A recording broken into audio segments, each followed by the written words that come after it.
Shut up and sit down.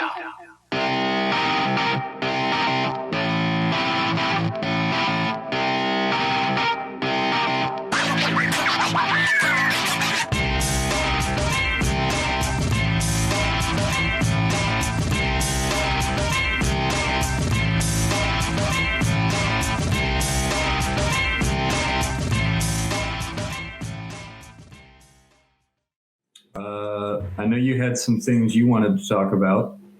I have a couple things written down that I want to talk about. Why don't you go ahead and start? Let me pull them up real quick. You've got notes on your phone. I have notes in a notebook. Yeah, I'm just lazy. I don't have a desk really to write on, so.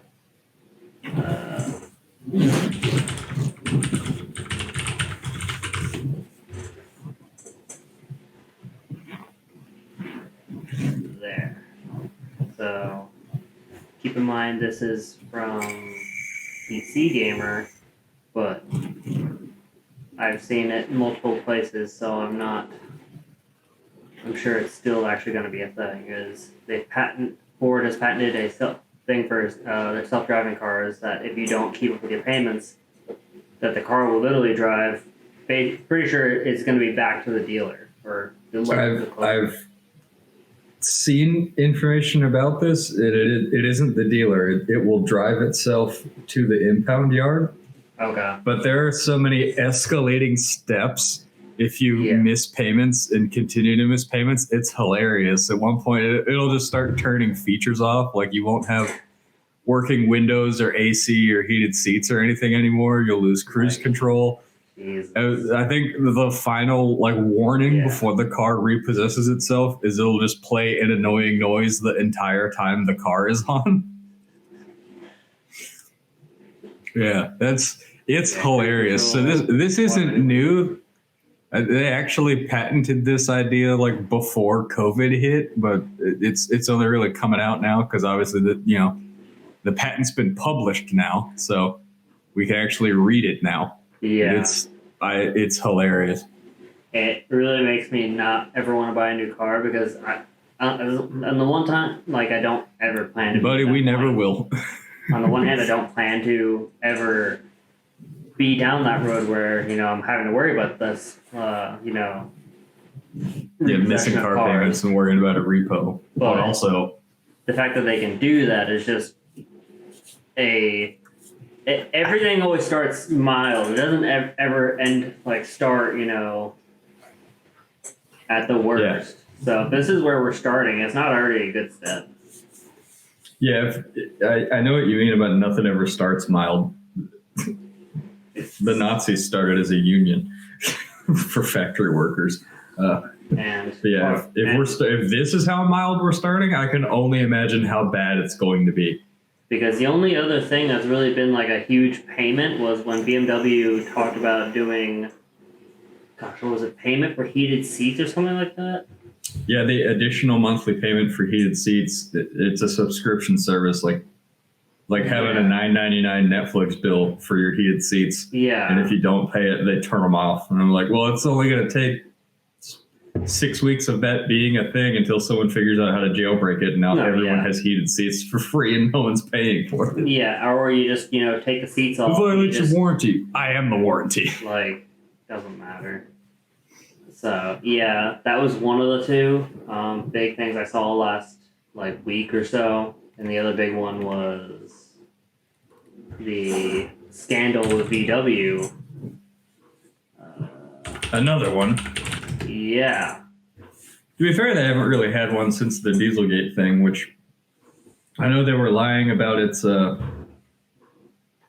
emissions levels and stuff, but those are still some really fucking great cars. Oh yeah, we've just gotten ridiculous with our requirements, but no, this is actually this is I know that headline obviously makes them look like dicks, but this is a big deal with companies and infringing on people's rights. It's like how Apple refuses to, unlock phones when asked by the police or the FBI. Yeah. Like, well, I mean, legally they really can't. I mean, that is violating someone's right to privacy, whether or not they've committed a crime. Apple can't just surveillance state mass unlock their phone or anything like that. Well, Volkswagen, I mean, realistically too, like, did they even have the ability to actually track and locate this car? I mean, yes, they did once they reactivated they paid the fee to reactivate the service. So they could have, and it wasn't, and basically it was that they just didn't want to do it without being paid the fee. Well, I mean, yeah, I know capitalism is the devil, but I mean that is fair. Yeah, it's just going to. You want access to a feature, you got to pay for it. It's going to end in probably a lawsuit. I'm assuming, just because it's one of those. It's a very slippery slope where if they won't turn on in the worst situations, which I mean, I don't have kids, but well, again, going back to phones, it's like how everybody in a tri-state region gets an Amber Alert when it goes out. Emergency circumstances. If I hadn't paid my phone bill in 6 months and they shut it off, I'd still be able to call 911. Yeah. That's just one of those extenuating circumstances. I feel like that should maybe there wasn't legislation in place yet to so easily work around that, but there probably will be soon because there should be. Yeah. Especially when we're in the time where everything's being tracked, like everything tracks you. Like nowadays, you have Apple AirPods or whatever they're called, AirTags. Yeah. Hey, if you are innocent of committing crimes and you're not doing any kind of shady shit, turn your location on your phone and just leave it on all the time. That could be your best alibi ever. Yeah. Like, well, you're a suspect in this. Like, well, okay, well, this is never more than like 2 feet away from me, and it says I've been at my house all day. So. Yeah, because they go. What was it? One episode of Mindhunter talked about that where. Basically, the guy, his alibi was, I was at home watching TV, but it was during the 90s, so there wasn't, cell phones or anything. So he couldn't prove it, yeah. So, that's there's that story about the guy that got convicted of murder and sentenced to a life sentence, and he was appealing, and he's like, I was nowhere near there. Like, I was at a Dodgers game, and it turns out he was at a Dodgers game. Yep. And I remember that. An episode of Larry David's fucking TV show was filming, and he's on film at the Dodgers game at the time of this murder. You're like, oh, well, he couldn't have done it. Yeah, I forget that. Yeah. The Long Shot. That was a great doc. That was a story I knew about a little bit before the doc came out, but yeah. Yeah, Curb Your Enthusiasm. Thank God for Larry David, whose daughter, Cassie, is beautiful and hilarious. Yeah. Yeah, combing through footage. They found him. Jesus.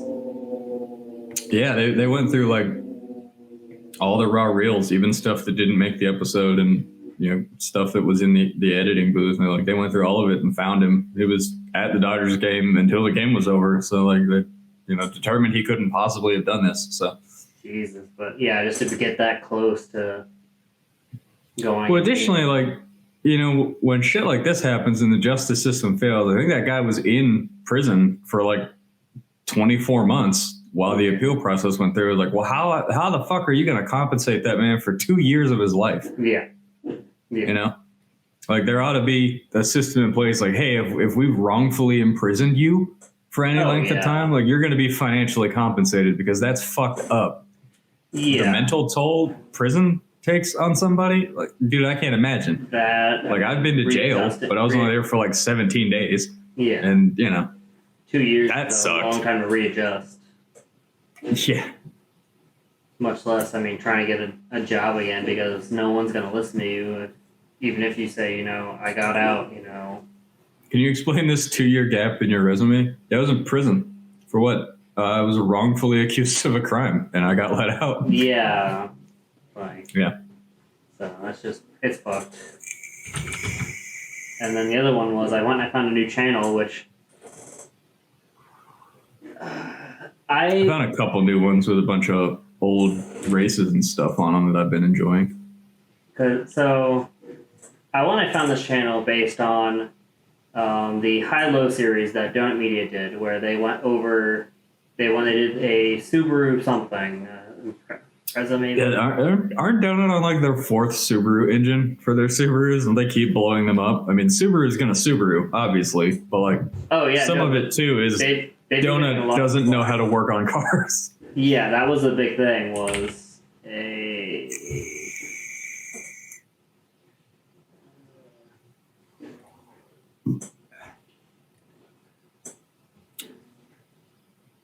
Is it the channel that owns the Camaro now, and they're turboing the Camaro? That's a pretty good channel. No, here. Alex something. Hey, Haggerty. I love Haggerty's videos. I got Tony Angelo too. I just watched his like an hour-long video of him at Sick Week, and I love that despite being the old men with old cars kind of image that Haggerty has during that whole video, like, I guess him and his crew had like freedom of edit, and there was a lot of great punk rock in that episode, and I was like, hell yeah, dude. Haggerty making content for young people. That's what's up. Exactly. But no, it was this guy when I found car stuff, probably. So that one I found him because he went over the High-Low series of for the Subaru, and basically it's a 13-minute video on how the community is like, yeah, you guys are fucking retarded.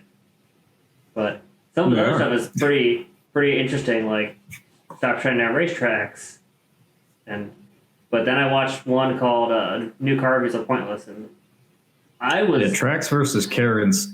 I mean, that's a big deal. Like, number one, stop building $1 million homes near racetracks just because there's land there. There's a reason they're in the middle of nowhere. It's so they don't bother anybody. Yeah. You know, these assholes build these $1 million homes less than a mile away from racetracks and then complain about racetrack noise. Like, well, fucker, the track's been there since 1938. What did you think was going to happen when they raced there? White people may be white. It's crazy. Oh my God, white people. I have a little story about that. But basically, my ongoing relationship between myself and the locals of Lyndon, Washington. Oh man, I can't wait. But yeah, I'll finish this one. So basically, he went over there was basically a car event where at some track they went over some of the newest cars. They compared them. One second, there we go. They compared them. Basically, nowadays, with MSRP not being MSRP because dealer markups, they went and he went over. Yeah, 100% dealer markup. Yeah, the crazy dealer markups and just how over the top some cars are. So manufacturers are starting to come down hard on their dealers about dealer markup because of like lemon law buyback shit. Yeah, so it's stupid. When the dealer marks a car up, at like 90%, and they sell you a fucking Chrysler minivan for double what it's supposed to sell for, and then something goes wrong with it, the manufacturer has to buy it back. They have to buy it back at that dealer marked up price, and the manufacturer eats that. Oh yeah. So they're, with shit like the Bronco and Ford's new, whatever their new Raptor's called, the 700 horsepower one, those are having like extreme oil leaks, and they're having to do a lot of like lemon law buybacks on shit, Ford lately, and Ford is cracking the fuck down on their dealers marking shit up so outrageously. Which is good. They should be. Yeah, it's ridiculous. Because cars should not be. The capitalism experiment has failed. Because cars shouldn't be this expensive. Because no. What I'm about to talk about was, so basically he went and he did all the legwork. So that's why when I threw up his thing, because he did a lot of work, I'm gonna give him that. He went and called a bunch of dealers around him. So he's on the East Coast. So keep in mind these are, East Coast and West Coast are slightly different. But for a BMW i4, so basically, this ugly ass car, which, sure, BMW fanboys like this, it has a 80-month wait. I hate BMWs. 80 Actually, that's not true. There's one BMW I like, but it's only one. But yeah, 80-month wait because of obviously probably supply chain issues. Yeah. So that was one of the cars. Another one was the Civic Type R. So about a $40,000 car, and a few of the dealers he called up had a $25,000 markup. So that's almost double. Yeah. That's putting it into the realm of like just below what would be a Corvette. Yeah, and that's not a Corvette level of performance. No. You're getting there. And these C8s were, he was told, had a $80,000 markup. That's all well and good, but in 15 to 20 years, those are going to be exactly like C4 Corvettes are now, where you'll be able to snag up a C8 Corvette in 25 years for like $7,000. Yeah, because of depreciation. And something different. So it was absolutely ridiculous. The M4 new one had a $50,000 markup, which not as bad, but when this car is probably about $120,000. Dude, the house I grew up in didn't cost $50,000. Oh yeah. You're telling me that BMW is nicer than a house? Yeah, exactly. Granted, that house was in the third most economically depressed county in America, in the worst county in Ohio. So, And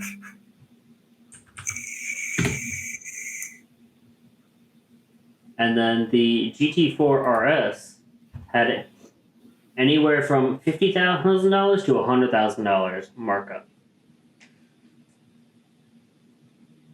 Which, keep in mind, this is not a 911. This is a Cayman, but it's their their nicest edition Cayman. So, but it's still just a Cayman at the end of the day. Yeah, but it's not the nicest Porsche you can buy. It's like it's $190,000 Porsche, but it's not their nicest one. You can like if the Firebird is the nicest Pontiac you could buy, like, well, this is the Fiero. Yeah, or like a Solstice. Yeah. Like this is a mid tier. This is a $100,000 markup. Yeah, it's absolutely ridiculous. So yeah, everything is ridiculous. Because somebody at work was. Let me see if I can. Because I'm thinking about it now.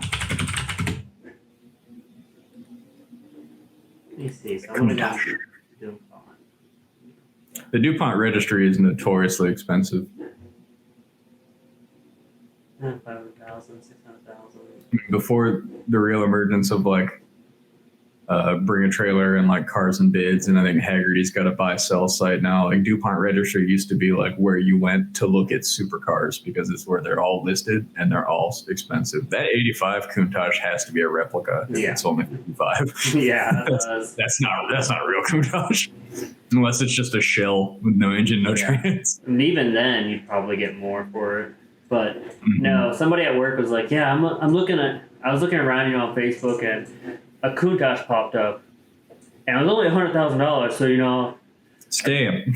I'm like, "That's not real." And he's like, "No, it's real." I was like, I'm not having this argument with you. I know a Countach is worth more than $100,000 because the cheapest '80s style car is the Testarossa, and those are going. It's for like Ed Miller come up last weekend, and we watched the NASCAR race at Fontana, and we'll touch on that later. But he was talking to me. He was like, "Yeah, I had to correct some people, back in COPS because they were talking bullshit out of their ass about cars. In particular, they were talking about Vipers and importing like an RX-7 from Japan." And I was like, "Oh, that's a specifically niche kind of two cars to be talking about." And I think we have experience discussion about you spurned of the talk about the cars, but someone who likes cars but doesn't know about them was leading the talk. And apparently one of 500 Venice 550 Vipers was not a good buy because they're not expensive or rare cars. And also, if you want to buy an RX-7 FD, it's going to cost $80,000. And Miller was like, yeah, I had to step in and correct the fuck out of that boy. I have to wonder if my name came up for either of those, since I believe your name coming up is what started the whole discussion, because I think a lot of people that still exist in COPS know you had a Viper, but don't know that it was actually a good buy because it was very rare. And also, I don't think they know that you now have an FDRX7. That Viper was insane. If you want people watching it, if you watch the intro, it actually does show that it was numbered. So very small amount of them ever made. Serialized, never been crashed, never been stolen. Yeah, authentic. Had the Hennessy 550 hardtop. Venom. Hennessy hardtop, all the bells and whistles, had working AC, which Dota Media tells you that the first gen didn't have AC. They did, because they fucking needed it. Especially with a hardtop. Yeah. So. It was a removable hardtop, but it takes 25 minutes. Yeah, I mean, it's fine. I paid like 30, 35 for it around, which is about what I paid. I mean, I paid 28 or so for my FD, and my FDs. FDRX7s are not $80,000, everyone. Your importer's markup is probably, your importer's markup, because he knows he can get that from you for it. Yeah. But, the only ones that are $80,000 are the Spirit R, probably. Yeah, the FD3S Spirit R, because they only made so many of them, and they have various types, and so Spirit R isn't just one type. There's 4 subgenres in the Spirit R: the A, B, C, and D. And I'm just going to relate it to American cars. If you get the RX-7 base, that's like a base Corvette, but like the Spirit R is like the ZR1 of RX-7s. Like, it was the best one they ever made. Probably one of the last ones they ever made too. It was. The Swan Song. Haggerty had a beautiful video about the FDR7. Sorry, it was only 3. I forgot. So basically, the differences were, I believe it was the C was automatic only. Yeah, it was, because they had the least production for that. And then one had leather seats, and then one had the carbon fiber or carbon Kevlar seats. Yeah. Everybody wants the whatever, I don't remember if it's A or B. I think it's A, was the carbon Kevlar. They want those because the only other seats that those were in was the also limited production Type RZ, which there are plenty of really good YouTubers and people on Instagram that have a Type RZ. Really beautiful Japanese women. What do you think? Yeah, her. She has one. Fucking amazing. I like watching her. Beautiful. Wow. Her now husband actually has a black C7 Corvette in Japan, which is very rare. But the C7 would probably be the newest and last Corvette I would own. Yeah.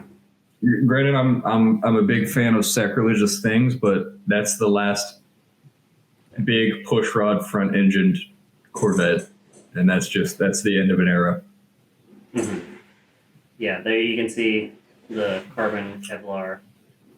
Yeah, that is very much a race seat. That is a carbon Kevlar shell with some padding on it. Yeah, so not very comfortable, which is why I don't plan to put that in mine, because I like to be comfortable. Yeah, you can see the back a little better there. Oh yeah. But yeah, those definitely go for around $80,000, but there's no point getting them unless you really want the special edition, because mine that I paid $20,000 for has the same amount of horsepower as all of these, the Spirits and all that. Like, the main difference is that they have just luxury features, this different seats, different rims, Yeah, it's trim levels. That 13B REW is pretty much the same across every like edition of the FD. I mean, they did change it slightly. They detuned it a little bit for the normal automatics down to 245. All the way up to my generation, it was about 265, and that mine's like 275. 275, 280. Yeah. So. And there's really no like major problems with Mazda rotary engines. I mean, don't run synthetic oil. Check your oil a lot, and I mean, they get hot. Don't freak out. But like, yeah. That is a car though where maintenance is key, because you actually probably once every 2 years do need to flush and replace all of the coolant, because the coolant will erode the rotors from the inside out. Yeah. So if you're like a typical American car owner and you never maintain your coolant or flush it and get it replaced, that will be bad. Yeah. But yeah, for mine, it's not too bad. I mean, really, the only problem I'm having is I'm still having that weird fluid leak, but I check all my fluids, and they're all hot, all good and high, so I don't know. Does your air conditioning work in your car? I don't know. Actually, I haven't used it in a while. Okay, well that eliminates one theory I had about your mysterious fluid. Yeah, I haven't. So the air conditioner condenser is usually,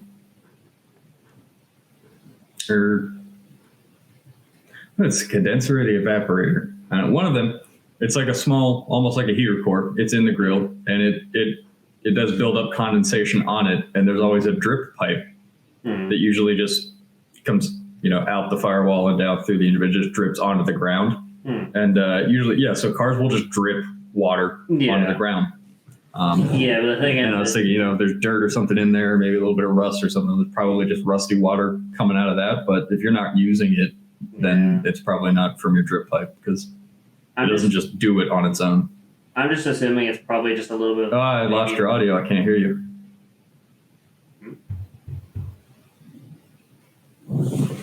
Better? Yes. Okay. I'm just going to assume that it's probably because I want to overfill it with a little bit of oil. Oh, yeah. Most likely. It could just be that. Because is it an oily feeling substance? I mean, yeah, I showed you. It was a little bit oily with a little bit of like kind of watery, like the picture I showed you. Oh, okay, yeah. So, I'm sure that car, if it's overfilled with oil, has a way to purge that. It's probably just that.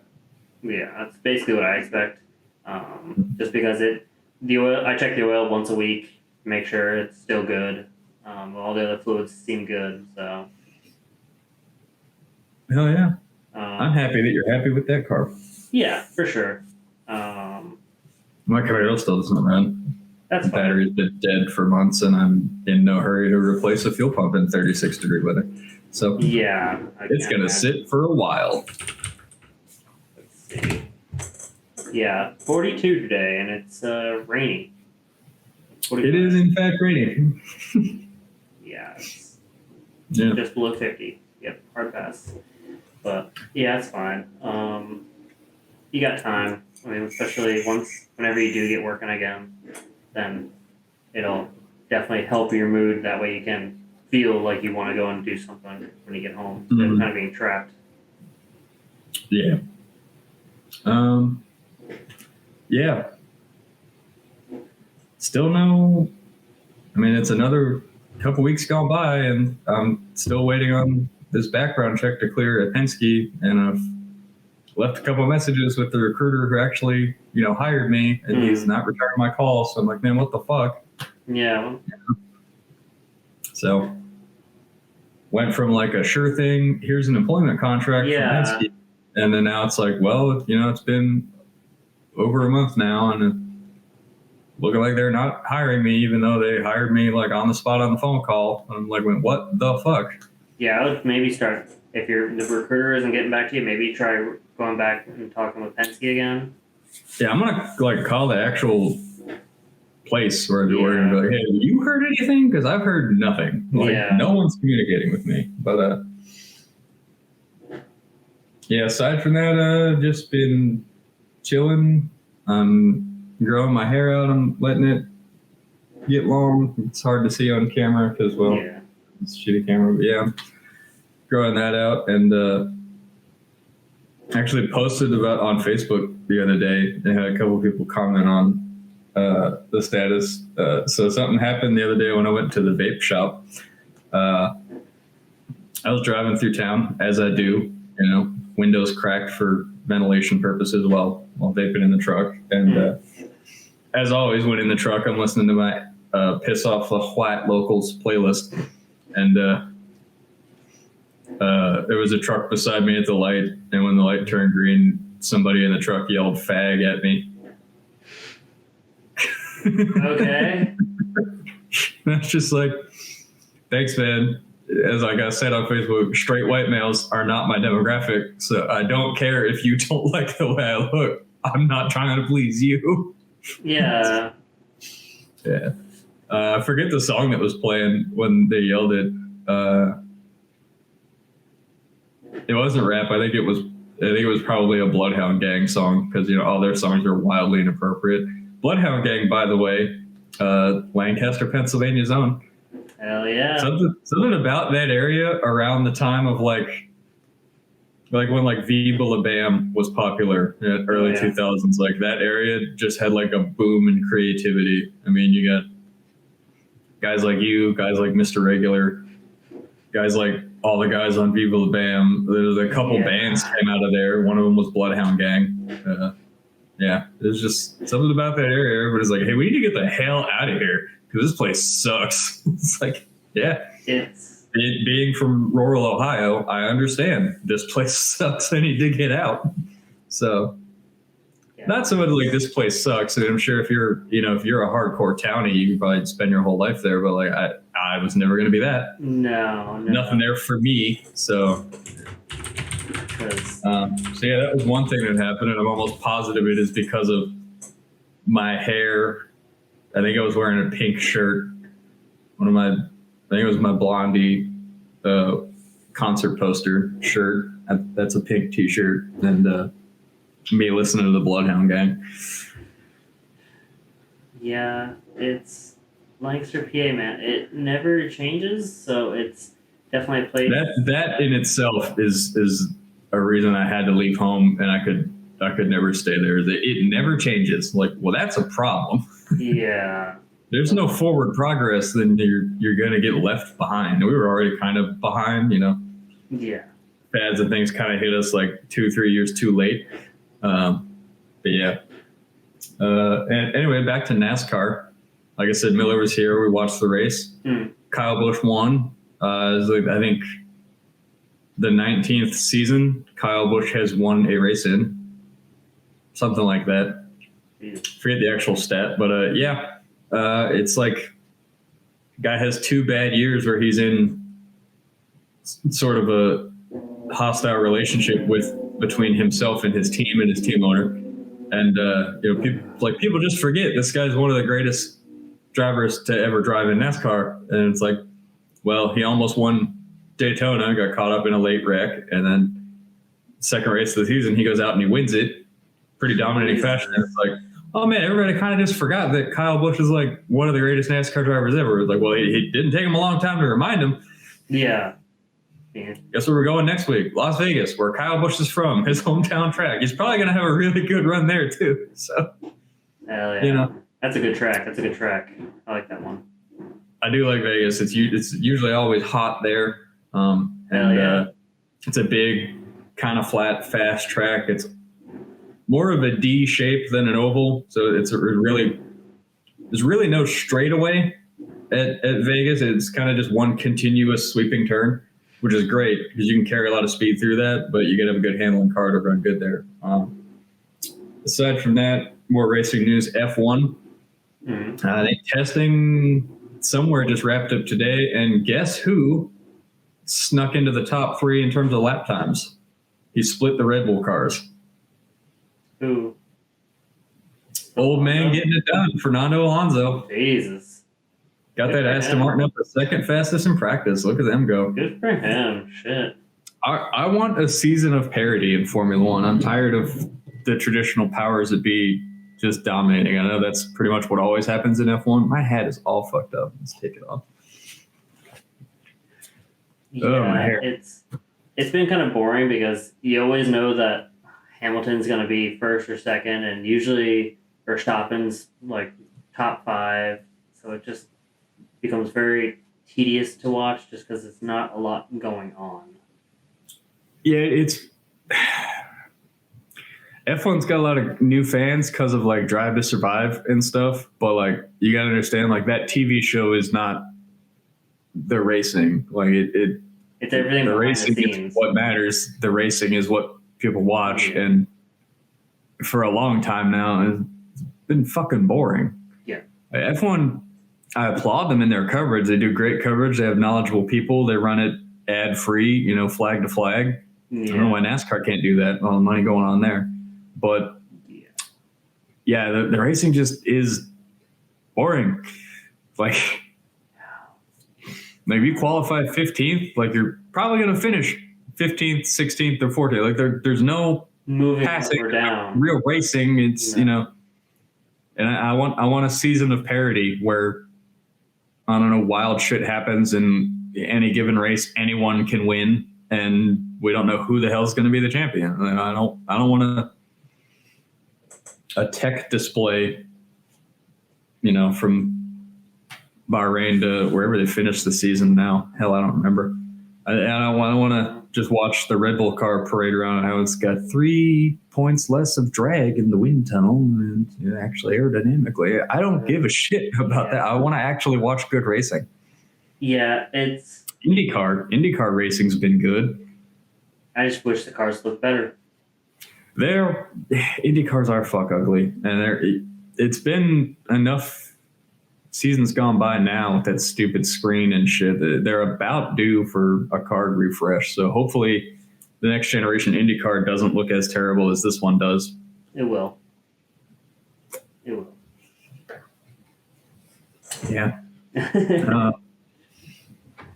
Did you hear about this shit going on where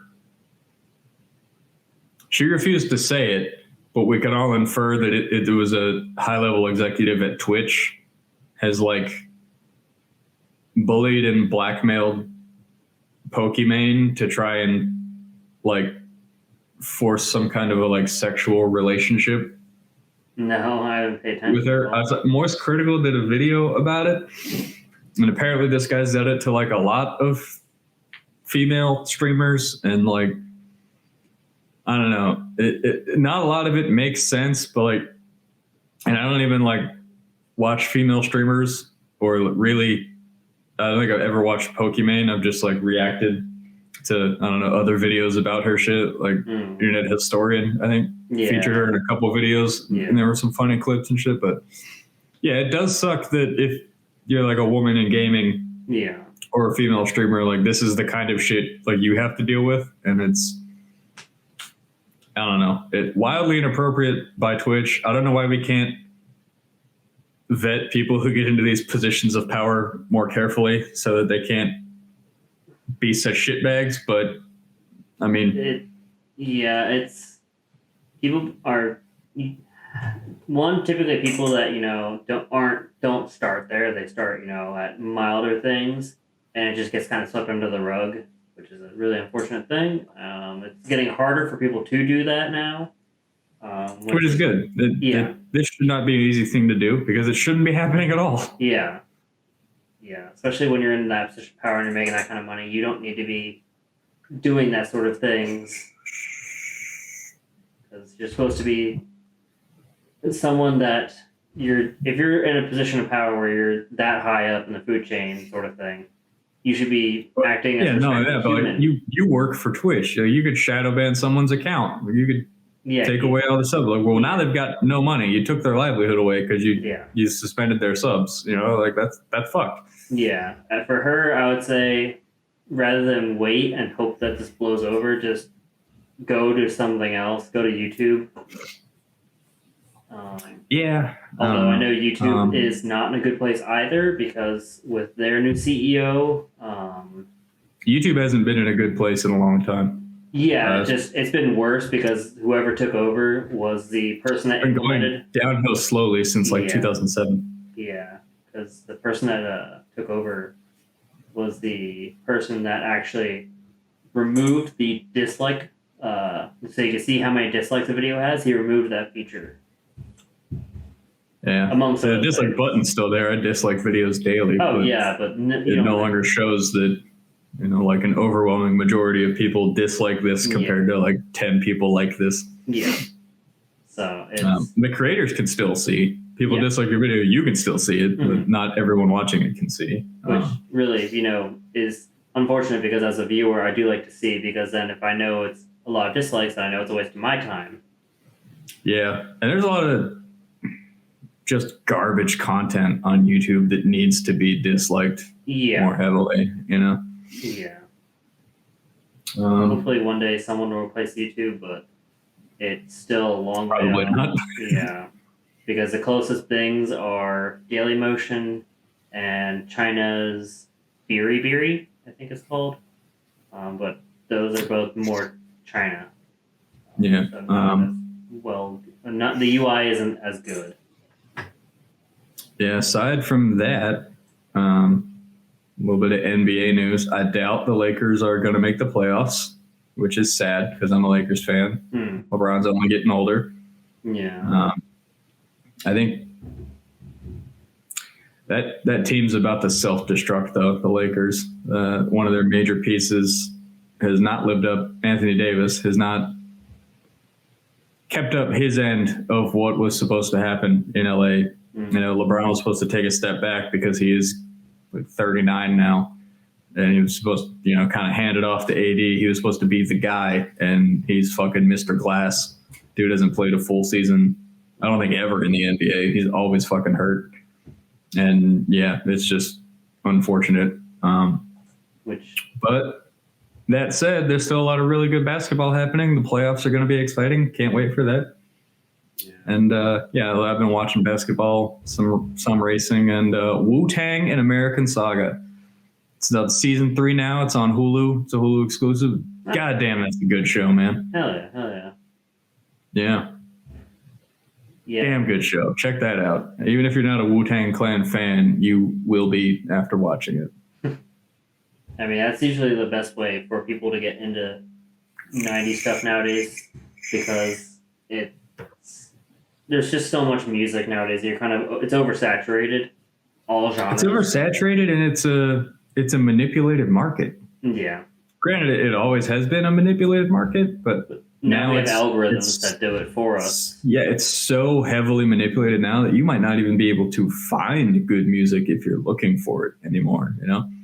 Yeah. I watched a couple of videos about the horrible manipulation and really illegal manipulation that goes on, like with Spotify and like stream counts and shit. Like, that's fucked up. Yeah. Because one of my big guys actually talked about Spotify, just how they actually go and they'll push fake artists, like people that like things that aren't even real, artists that aren't even real, onto their like main page playlists. So if you go to that if you like that song and you go to that artist, you can reverse image search that artist image, and it's just a generic stock image. Yeah, so it's a stock photo of not a real musician. I don't know who created the music, probably a computer or an AI. Yeah. And so it's all wild. As in those like CEOs and stuff like get percentages of streams, and so there are actually like instances of like people's Spotify accounts being hacked and then logging in and saying like they've streamed a song they've never even fucking heard of like hundreds of times. Yep. Just to like inflate that. And it's basically money laundering what they're doing through music streaming apps, which is why I don't use music streaming apps. I never have. Yeah. Why would I do that? I just use YouTube Premium because I hate ads, and I watch that is the playlist I created. There are no ads. It plays with the screen turned off. I throw my phone in the cup holder when I'm driving. You know, that's what I listen to. Yeah. So, yeah, I don't know. I mean, definitely a good way for people to get music. I know that it does work because obviously, you know, it showed with Straight Outta Compton, Bohemian Rhapsody. I'm sure the Elton John one also brought back some viewers back to his music. Yeah, different forms of media can really repopularize music. Like fucking Kate Bush from that stupid fucking Stranger Things show. Yeah. Before that, nobody knew who the fuck Kate Bush was. Yeah, I've never seen Stranger Things. I mean, some people did, if they were alive in the 80s. Yeah. But, yeah. But I like that. Music biopics are great. Like I said, Wu-Tang and American Saga. Wu-Tang's great. Mm-hmm. There's still a demand for Wu-Tang, Yeah. Like, fucking, I don't know what ever happened to the 7th and never released Wu-Tang album that fucking Martin Shkreli bought and then had to hand over to the FBI when he got raided and shit. He was the Pharma Bro CEO that like did a bunch of illegal shit with manipulating prices and things, and then I think he's still in jail. I don't know if he's out now, but yeah, one of the things he had to surrender to the feds was the Wu-Tang album he paid $2 million for. That no one's ever heard it, and I don't know where it is now or who has it. Yeah, the FBI probably auctioned it off again, but we don't know who owns it now. So yeah, that'd be someone with a lot of time having to go through public records to see what got sold where, and then trying to track it down. Yeah, if it's even listed correctly. I mean, yeah, I doubt it's listed as an unreleased Wu-Tang album. Yeah, you'd have to really know when it got rated and then kind of check all public auctions that they held for the next few years. So it's a lot to do. Possible, but it'd take time. So yeah. But I looked at GT40 kit car prices lately, and man, even GT40 kit cars, completed and turnkey, are selling on like Bring Each Other like $200,000, and I'm like, damn, it doesn't cost that much to like buy a turnkey kit car. I understand there's a hell of a wait time, but like, buying the kit, assembling it yourself in a couple months, and throwing whatever engine in it, you make a hell of a profit just building and selling GT40 kit cars.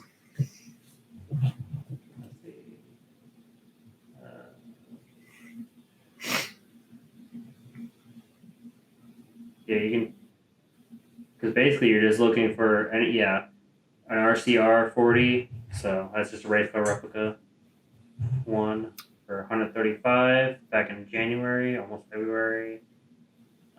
Even Super Light for $155.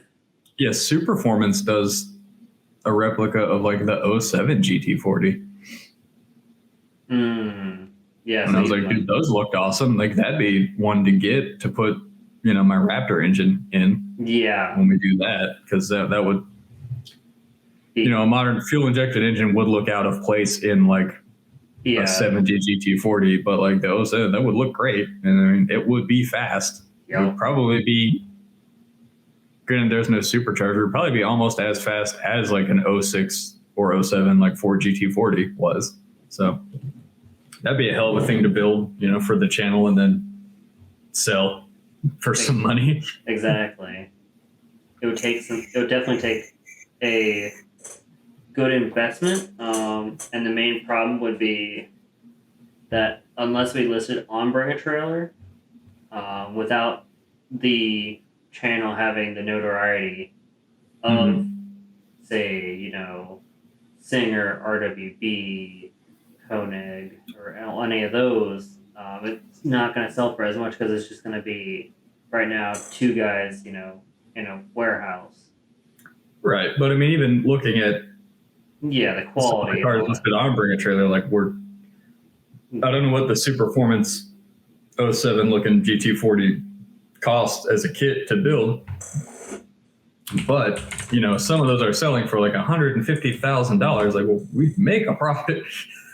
yeah, let's see. Yeah, even without notoriety, I'm saying like we make a profit, but obviously with notoriety from the channel, from the videos of the build, expressing from the beginning, like, hey, we're building this and then we're going to sell it, Yeah. check out after the build's finished, we'll have a link to our Bring a Trailer auction. Like, check out the car. Here it is,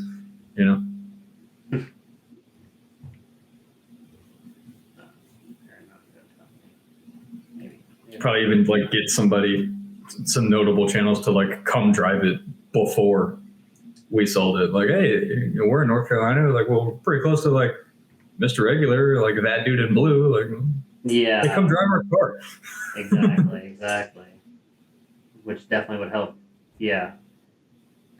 There you go. So 2007 one is 230,000 and 160. Are those listed on Bring a Trailer? That's on Hemmings. Hemmings, same. They're an auction site for expensive shit.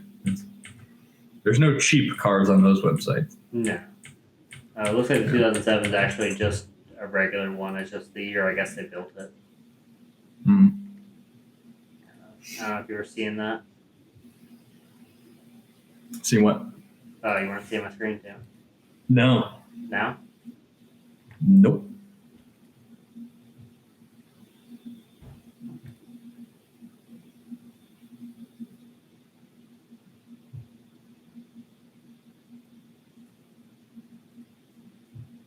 There we go. There we go. All right. That's what I was trying to. So, it's still it's definitely just a regular one, but 230. It's just the year they probably registered it and titled it as a 2007 because that's the year it was built. Yeah. Go to. I think a couple of them came up in my search, and all I did was I just googled GT40s for sale or GT40 kit cars. Race car. Yeah. No, this was on. I think it was just Bring a Trailer. I'm not sure.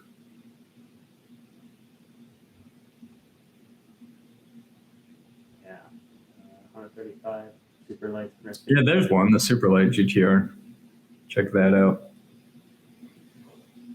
That's the one that it looks more like the new GTR or GTR. New GT than the old GT. Yeah, and that was and is still a fantastic looking car. Mm-hmm. Definitely something that we could do. I don't know. Oh yeah, one of those. Throw my Raptor engine in it, paint it, make it look nice. Exactly, especially with a period correct livery. I would say probably not the Golf, just because it's. I wouldn't even livery it. I would just paint it like a stock 06 GT40, probably, I don't know, red and white or blue and white.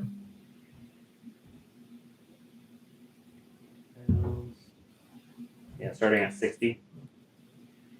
Yeah, so obviously, high entry level price there, 60 grand for a kit, but then my labor is free because I live in the shop and, I'm building it. And just making videos for it, so. Yeah, and also we already have the engine. Yeah. So it's definitely something that we can do. But yeah, that'll be probably 2026 when we do. Well, I mean, either way, it'll be 2026. And what that one sold, like 160,000 that one sold for. So there's profit to be made. Yeah, exactly. Yeah. And I mean, it's not a. They didn't do. That's like a nice kit too, though. Like I think that's got like, working power windows and like AC and shit too. Like that's not a track only kit car weekend toy. Yeah. Like that's basically the same as a GT40. It does look like the windows roll down, so because there's no sliding plexiglass like you would normally expect. Mm-hmm. So, which that's good. So yeah, that'd definitely be nice, just because. Hell yeah. And then the other big thing we were talking about was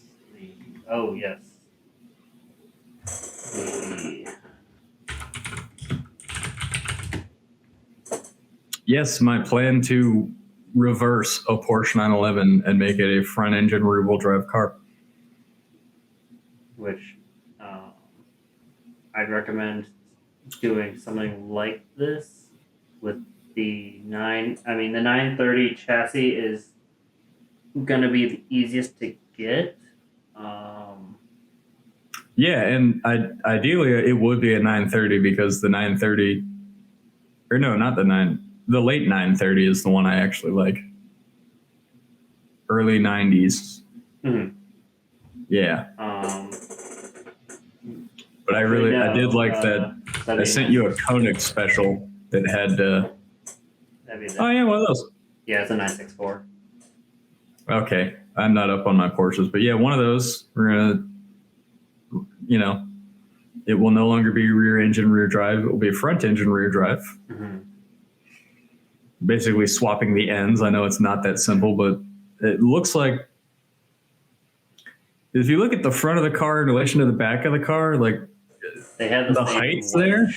It's the width and height very similar. There's you probably got to do some cutting and some refabricating some stuff, but there's enough room in the front to fit a boxer engine because they're not a tall engine.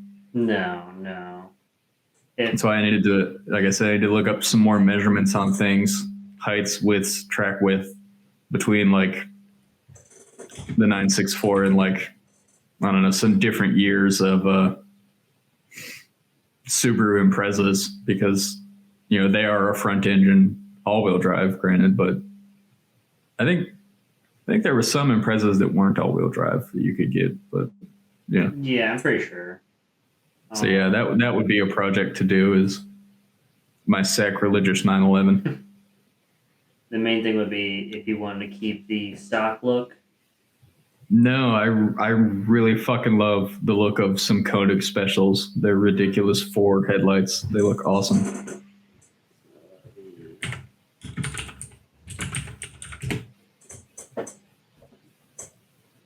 Oh yeah.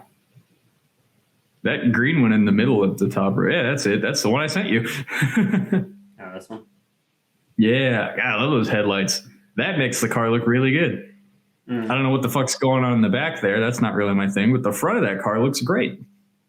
Yeah. Interesting. I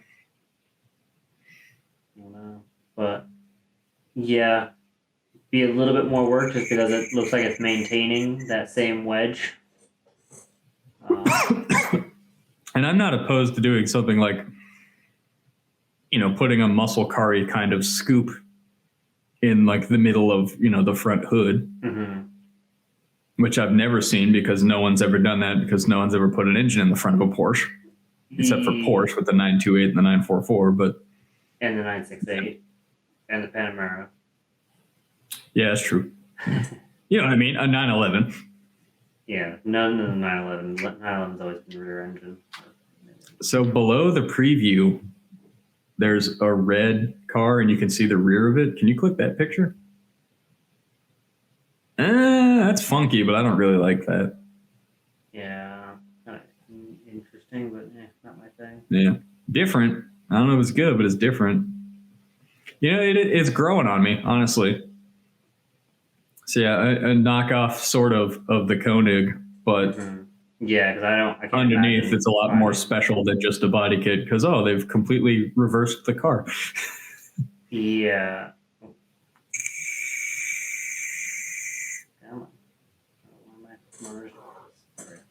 And it's not as though I'd be doing it just to be sacrilegious and anger Porsche people. I would still try to do everything I could to make sure the car was really well balanced and still handled really well and drove really nicely. And, like I'm not just doing it on a lark to make you guys angry. Like I've actually thought about this. I was like, why has no one actually ever done this?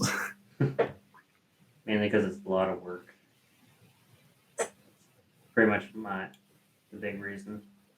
I know it would be a lot of work, but I mean, not too much more than like some of the other things we had planned. And also,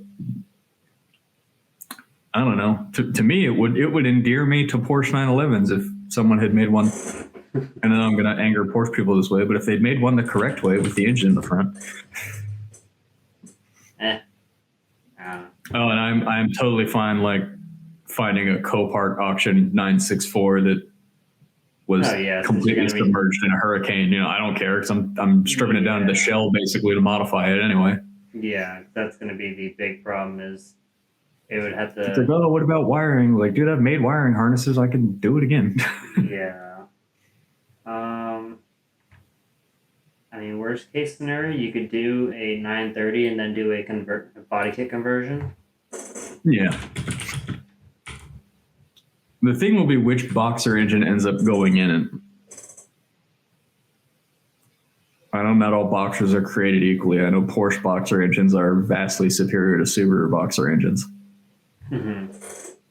Yeah, that would be more up to what you want. Obviously, the smaller the better, just because of how small the wedge is. For the purest form of driving pleasure, I think I probably would not want a turbo motor. I'd like a big NA. Mm-hmm. Like find a, I don't know, reasonably junk 3.6 or something, and just bore it to 4.0, sleeve it, and have a large displacement NA boxer in there. I know you can buy like a crate 4-liter flat six, but those are expensive, and I'm not trying to high dollar it. We're balling on a budget. Yeah, well, for some things. Unfortunately, as I showed you, the F40 will have to be expensive just because of what I plan to do with that, but that's a later down the road thing. Mm-hmm. And then obviously the 983. I still believe in us in our way to do things in a budget friendly way. I know you want it to be a really nice sort of tribute to the F40 Le Mans, but I still think the most expensive part of it is going to end up being the 458 engine. Most likely, yeah. Because if the main thing will be if we can get the body kit parts, even if we get them only. Someone out there makes not ridiculously expensive carbon fiber actual F40 Le Mans composite body panels. Someone makes fiberglass replicas of that. Yeah. Someone has to. I mean, that's the thing. If I can even get one, then I can, with my plan to go to school for carbon fiber, then hopefully with the skills I acquire there, then I can go and build more. So even if it's a heavy feat up front, then we can go and we can build more, and we can. Yeah, if we can get one or even like a CAD file of them, like we can then create from measurements, and then we can create the panel. Mm-hmm. So yeah. So but either way, that's something that's a lot more down the road, because even the 458 engine will be many expensive. Yeah. Yeah. So. Well, even finding one that's been blown up or something that isn't catastrophically damaged would probably be the move, because it's not as though we're going to be like buying junkyard engines and just throwing them in our projects anyway. Like everything's going to get a careful and meticulous rebuild by me anyway. Yeah. So I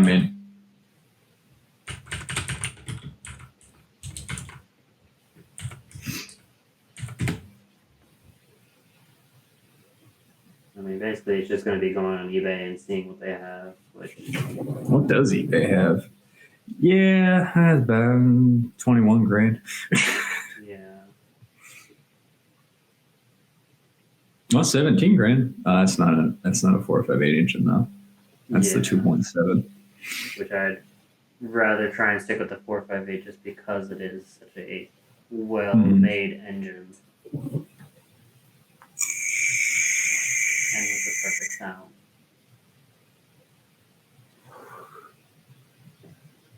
So, yeah, it'll be expensive. And yeah, there's one for. That's just a long block. Well, when it comes to induction and stuff, we're probably gonna have to make an intake manifold for it anyway to look true to the F40. Mm-hmm. So. Long block. I mean, it's got the heads on it. It's missing the intake and I think the timing cover there, but that's a workable piece right there. Yeah. 3D printing and shit. We can absolutely finish that engine on our own. Yeah, that's not a bad one.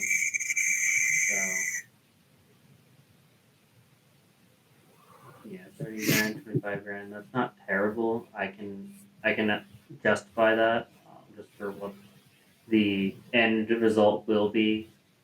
So, and that basically would be our most expensive car besides that 983 Porsche that will basically just rely on us getting a 992 Porsche jump from Copart.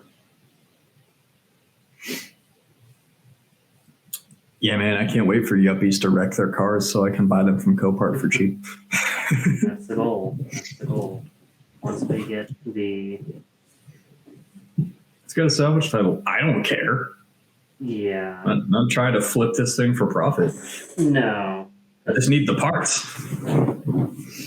The 983 I do want to keep. The 458, the 440 Le Mans I do want to keep.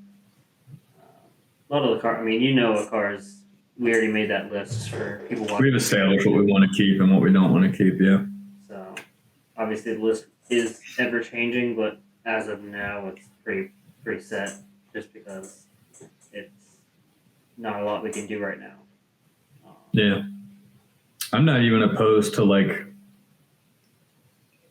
the Hoovy business model of like, or even like what Tavares did with that McLaren, like getting a loan to purchase a project and then, you know, paying the loan off once the project is completed and we sell it, you know? Yeah, like that's absolutely fine.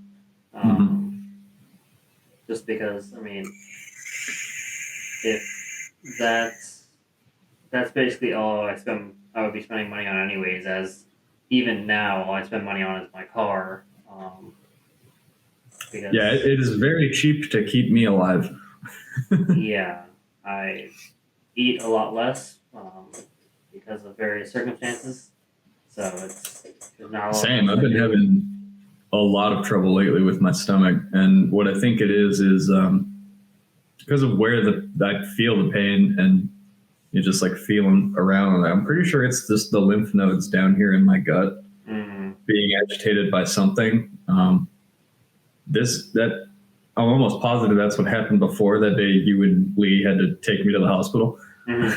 We took pictures. Yeah, so yeah, you did. You made fun of me the whole time. Yep, you were on the floor dying. As friends do. I was on the floor dying because I couldn't stand up because it hurt so bad. Then they gave me Dilaudid, which I later found out is pharmaceutical grade heroin, and I wasn't feeling any pain at all. All you need. And then I just like the next day I got better. It just went away. It's like I don't know what the fuck was wrong, but that made it go away. And yeah, so I've obviously got some stomach or some what are the lymph nodes integumentary system issues going on, which is whatever. Maybe it's the water in Washington. I don't know, but yeah. So I'm not eating much anymore, which is good because I'll lose some fucking weight again. I haven't been working. I've just been laying around the house doing nothing. That's fair. That's why I just started doing cardio. I did cardio before and then the video. I need to, but the exercise bike is in the garage and it's like 45 degrees in the garage. I don't really want to go in there to ride it. No, that's why I do like squats and shit like that. Just basic stuff. Yeah, I do some little shit. Like my dumbbells right over there. My select a weight dumbbell that took 2 years to get delivered because COVID. Hell yeah, in China. Gotta love China. But yeah, they make all the best cheap shit. Really do. But yeah, I mean, just trying to go and do a little bit of cardio, just because it at least keeps you get active a little bit, and it's good for your mind. Because my doctor yesterday was like, yeah, you know, it's really need to make sure you at least go for walks, but it's really hard to justify doing walks, so I just kind of do a little bit of cardio. Well, I can understand that, you know. Also with like the mental health side of thing, it would be hard to go for a walk. The reason I don't go for a walk is because Linden sucks dick and it's cold out. But if I were in tropical Okinawa, I'd probably go for walks all the time. And it's kind of cold right now, I will say. I mean, it's not... It's not 42. Yeah. It's still, I mean, it's 62. So that's beautiful. I would happily go for a walk around Okinawa. But, yeah, no. Yeah, but it's fine. Yeah. Just trying to find new hobbies. That's what we talked about yesterday. Was trying to find new Just hobbies. finding things to eat up the time. Yeah. Just because I installed the mod for Cyberpunk, so I did the Don't Fear the Reaper ending, so that was pretty cool. So probably Oh, the cyber engine tweaks stuff. yeah, Yeah. because doing a hacking thing was not going to happen for that. I saw a ridiculously bad take about Cyberpunk the other day from Kotaku, which Kotaku's dog shit anyway. Everything Gawker Media is and has been for a long time. But ever since Hulk Hogan sued them, they've been a piece of shit company. Yeah. But yeah, so like Cyberpunk is a broken game and it always will be. And we're like, what the fuck are you talking about? It's a fantastic game and it always was. I love that game since launch. What do you mean it's a broken game? What about it's broken? I mean, oh, occasionally there's some glitches. Like, well, that's every game, bud. Yeah. It's like, it was less than playable on older consoles, but that wasn't up to the company. Already discussed. stop right there. That's their own fault for trying to play the thing on a fucking PS4. I won't get into that because that if the game is released on a certain console, I will say it should be playable. Part of that is probably wasn't even CDPR's the dev's decision. That was probably a publisher decision. Like, hey, no, we want to get these sales, so we're going to make you release it on this. And I'm sure there was back and forth about how they were probably telling them, look, it's really not going to be playable on this outdated and low tier hardware. Yeah, we didn't make the game to be accessible. Like we made a masterpiece. So, you know. I'm not hitting that Cyberpunk. I'm hitting the publishers because of the lack of them being able to delay it again past the Christmas time when they plan to, as well as trying to go on. But so not the big business of gaming really screwed that pooch. Publishers are not the best anymore.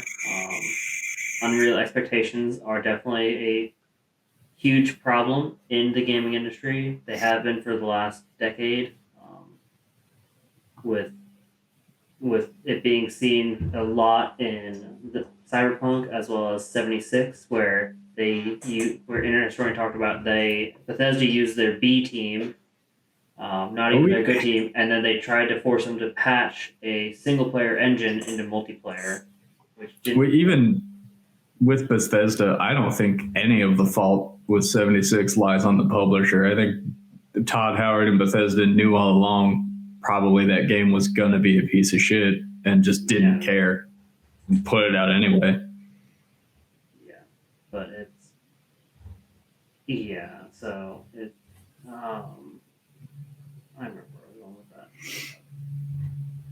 Yeah, so the gaming industry as a whole is not in a good place right now, despite what people say.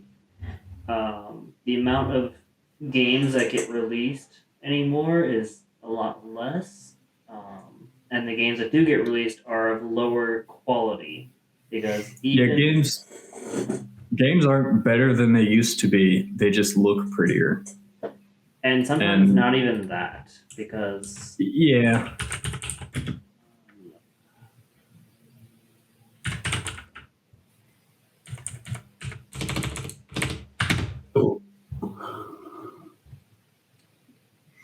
So you can see in there. So you can see in there. Minecraft looking shit. That is the graphics of the new Pokemon. And that looks like, you can see the texture there. That looks like a PS2 graphic. Yeah. So, and this is even there, it's, for a game at that big that we're charging huge prices for. We'll just look in the distance at that water there. You can tell that's just a repeating texture. Yeah. You know? So we've hit the point now where games that are either focusing too much on graphics or they're putting no effort in, which is fine if they're putting no effort into it if it's an indie game and I'm paying $20 for it. But for this is a large company that has been making Pokemon games for decades now. They need to have it down. I don't care if you try something new, because obviously, you know, this was something new. It was them trying to do the whole open world, whatever. Don't put out broken crap. Like, test it. If it doesn't work, delay it. Like, that's fine. One of my biggest problems I have with gaming anymore is not only brand exclusives, but console exclusives. Like, what was that? What was the fucking samurai game I really wanted to play, but it's not available on PC? It's not Sekiro. That's the From Software game. Ninja Gaiden? No. Fuck. This is a really good one. You could pet the foxes and shit. Oh, shoot. Yeah. Yeah, that was a masterpiece of a game, and fuck, I wanted to play it so bad, but I'm not going to buy a console just to play that game. Ghost of Tsushima. Yes, God, I want Ghost of Tsushima on Steam. I want Ghost of Tsushima on PC so bad. You could crank the settings up and that game would be like photorealistic. Like I wanted to play that game so badly. And it would have made sense to be on PC just because, which funnily enough, where PS4 exclusives. Like, well, until the day where I have an OP enough PC that I can emulate PS4 games, I'm never going to play that game. I haven't turned my PS4 on in 2 years. It's just been sitting below the TV. Yeah, the only reason I even turned my PS4 on is literally just to play Bloodborne, which, funnily enough, I was playing that earlier today. But yeah, it's about the only game. Like, I have a few other games, but they're in my closet, so I have no desire to play any of them. I think you and I combined, we've probably played every From Software game, because I know I've played every single Armored Core game, even the bad ones. And I know you've played all of the Soulsborne style From Software games. Yeah, I'm working on the King's Field once my PS2 comes in, hopefully next week. I'll be able to play all those.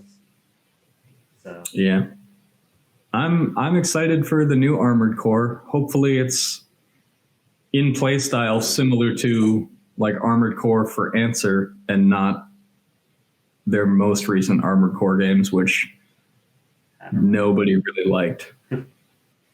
Yeah, that's the thing. If the reviews, they are more of a company that seems like they listen to the reviews, so, which is good, because like one of the big gripes I had with Dark Souls 2 was that every time you die, your health bar, the max health you get, drops a little bit more. As like a penalty for dying. So you can use items to bring it back up, but obviously there's only so many of them. Let's see if anyone had. I'm just not a fan of the Souls games. They're not my kind of gaming. Yeah, which is fair. It's fair. It took me many, many years to get into them. Not see if anybody had one. But Armored Core was right up my alley, man. Yeah, there. You can see it's capped at that little bar right there, and all that's dead because he died. So it was a mechanic they tried out, and then I don't think a lot of the fans liked it because I didn't like it at all. So it's never been another one. What was that martial arts game that came out a while ago? That was another masterpiece. It's a beautiful. It was hard, but it also had some beautiful martial arts choreography in it. Sifu. I want more. Kind of like, I really want more games like that aren't. That was sort of a linear path through Sifu. I know it wasn't an indie dev, so it wasn't really like a huge kind of game. I've never heard of either of those, I'm assuming. Yeah, that's a cool game. It had a bit of a cartoony style, but it did excellent with the martial arts. What I really want is like more games like Sleeping Dogs. Yeah. But in that, I would like it if they're. I mean, like Sleeping Dogs, everything wrong with Sleeping Dogs was like the cars and the driving and the guns and the gunplay. Which that's none of that was good about Sleeping Dogs. So if you had sleeping dogs but just removed those things, that would have been a fantastic game. If it was all pretty much on foot and just, martial arts and fighting, and there weren't guns, that would be a beautiful game. I don't quite know how you would do it nowadays, though, but honestly, that's a game I would play extensively. Yeah, like I did have quite a bit of fun playing that, and I don't typically play those kind of games. I mean, it was cinematic. It was pretty. It was great. The fighting was awesome. The fighting system in it was great. Very much of its time. It's a PS3 game. It looks like a PS3 game, but the biggest complaints I had were like the cars looked bad and drove bad, and the guns didn't handle well. I was like, well, if you and I understand with it being a Chinese triad kind of story, cars and guns sort of had to be in it. Yeah. You can't really have Grand Theft Auto like without cars and guns. But I'm just trying to think of where you would what kind of setting you would have it in where it would be a third person open world game without guns or cars in it now, honestly. You'd have to just go back in time, kind of like that new Yakuza game that just came out last week.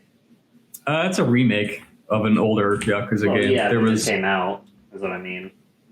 Oh, is it out now? Yeah. Is it out on PC yet? I don't know.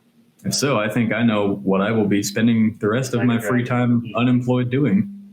Yeah, Kenzen and Ishin, they take place in different periods. I believe this is Ishin. I'm almost positive this is where Kiryu is inserted in the role of Miyamoto Musashi.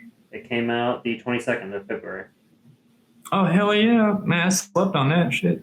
And then they have different content. $60. What does the digital deluxe even bring me? Looks like a bunch of various content. A new katana. I don't care much about that shit. New katana expansion. New katana. I have to get. Oh, those are free though. The new katanas. Okay. Yeah, I might snag that up. Wait, is it? Okay, it's a remake, so it will be like Ishin. I was gonna say if they made it turn based like fucking Yakuza 7, I'm not buying that shit. I fucking hate that the RGG team made a Yakuza game that wasn't. Hopefully it's a one-off because there's a lot of in the Yakuza fanverse. There's a lot of talk about how the main character of that game might actually have like schizophrenia and like autism, and like that's why he sees everything the way he does, and why that game was turn-based. And I'm hoping that's true because Yakuza is not a turn-based kind of game, Yeah, it's like, oh, we got a lot of new fans. Like, no, you got a lot of fucking fans that aren't Yakuza fans playing the game because you made it easy. Like, well, you also turned it into a fucking 42-hour grind, and Yakuza beat 'em up, and it should be. Like, Judgment and Lost Judgment are also games in the Yakuza universe, and they are fantastic, and they stuck true to the formula. They're a fighter.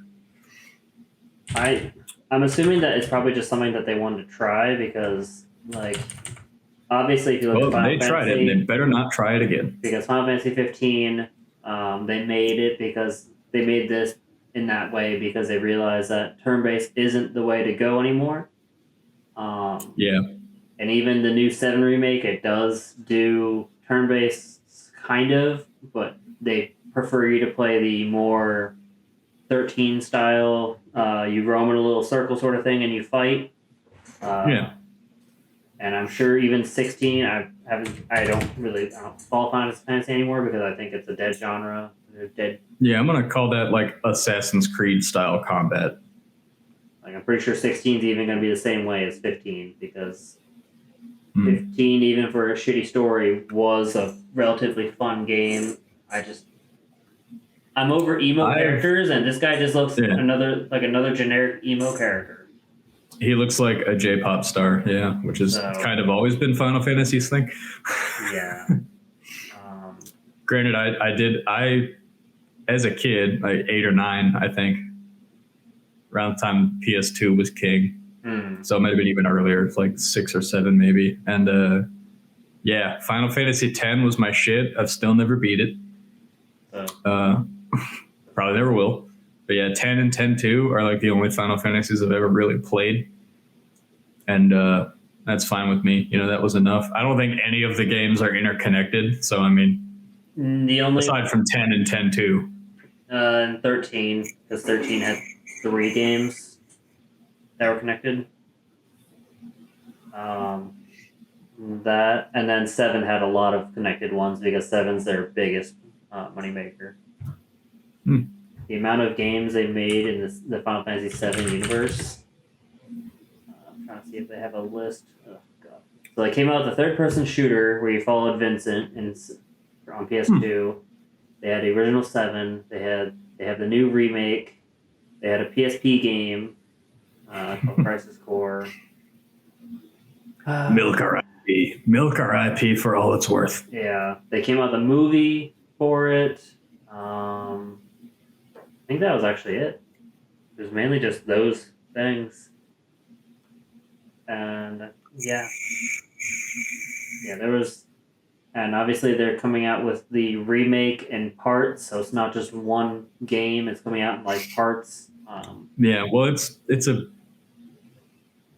obviously the original game was big because it was on 2 discs, but it's a lot to remaster. When you remake that with the fidelity and quality that they have, it becomes quite large.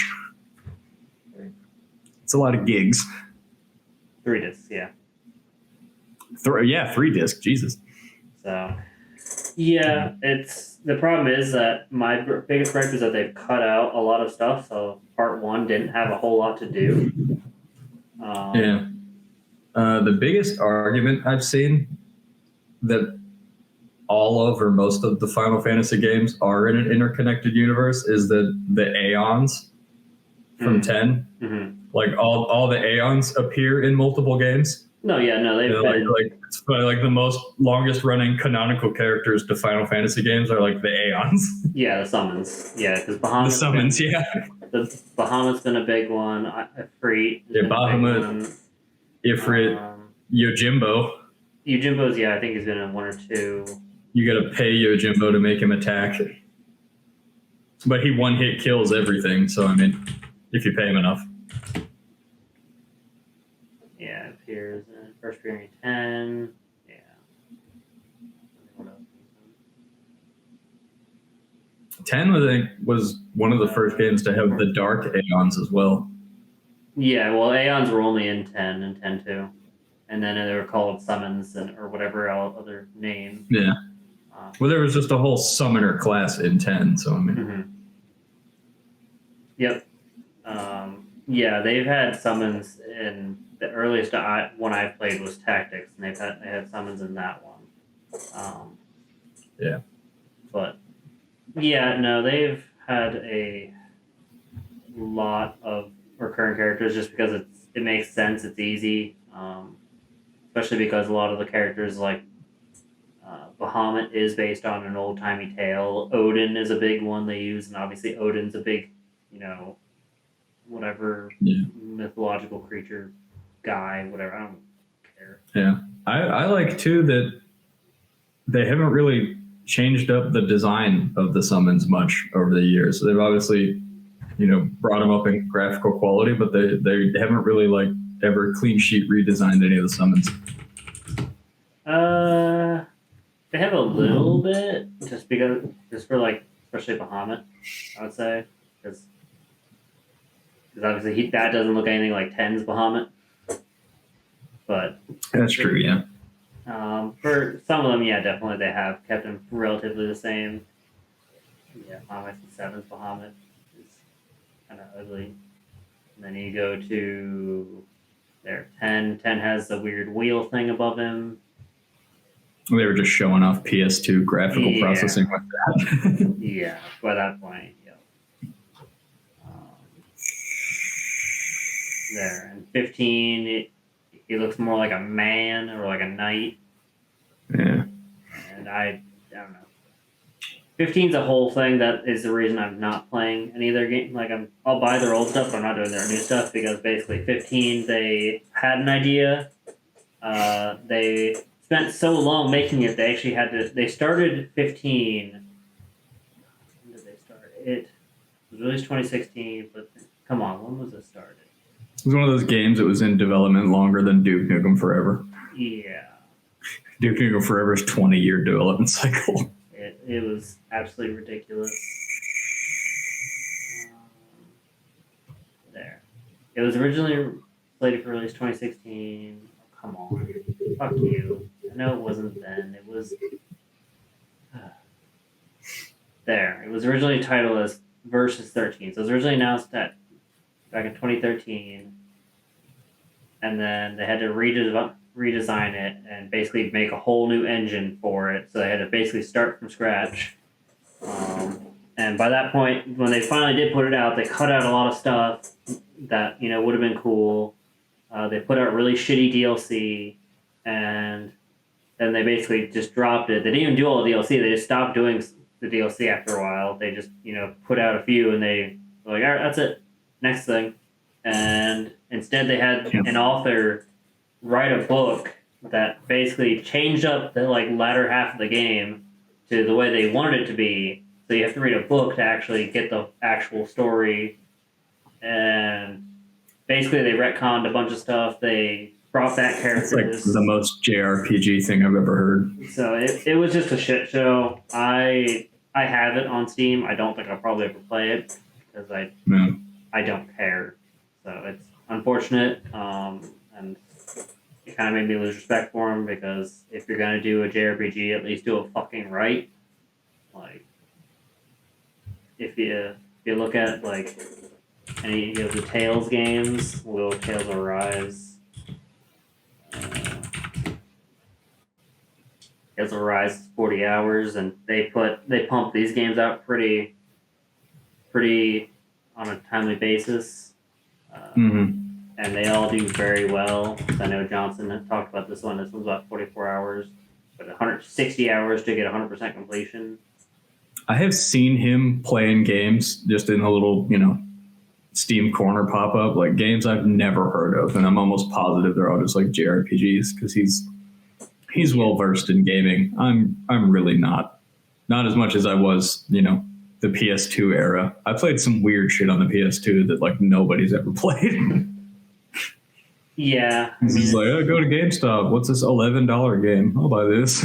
Yeah, it's definitely a lot harder, just because it's the same thing with YouTube, where if you have the algorithm working for you, then you'll find more stuff like you play. Otherwise, you have to really go out of your way and basically And dude, I've watched some 5-hour introspective dives into the Yakuza series and stuff and its interconnected universe. I love Yakuza.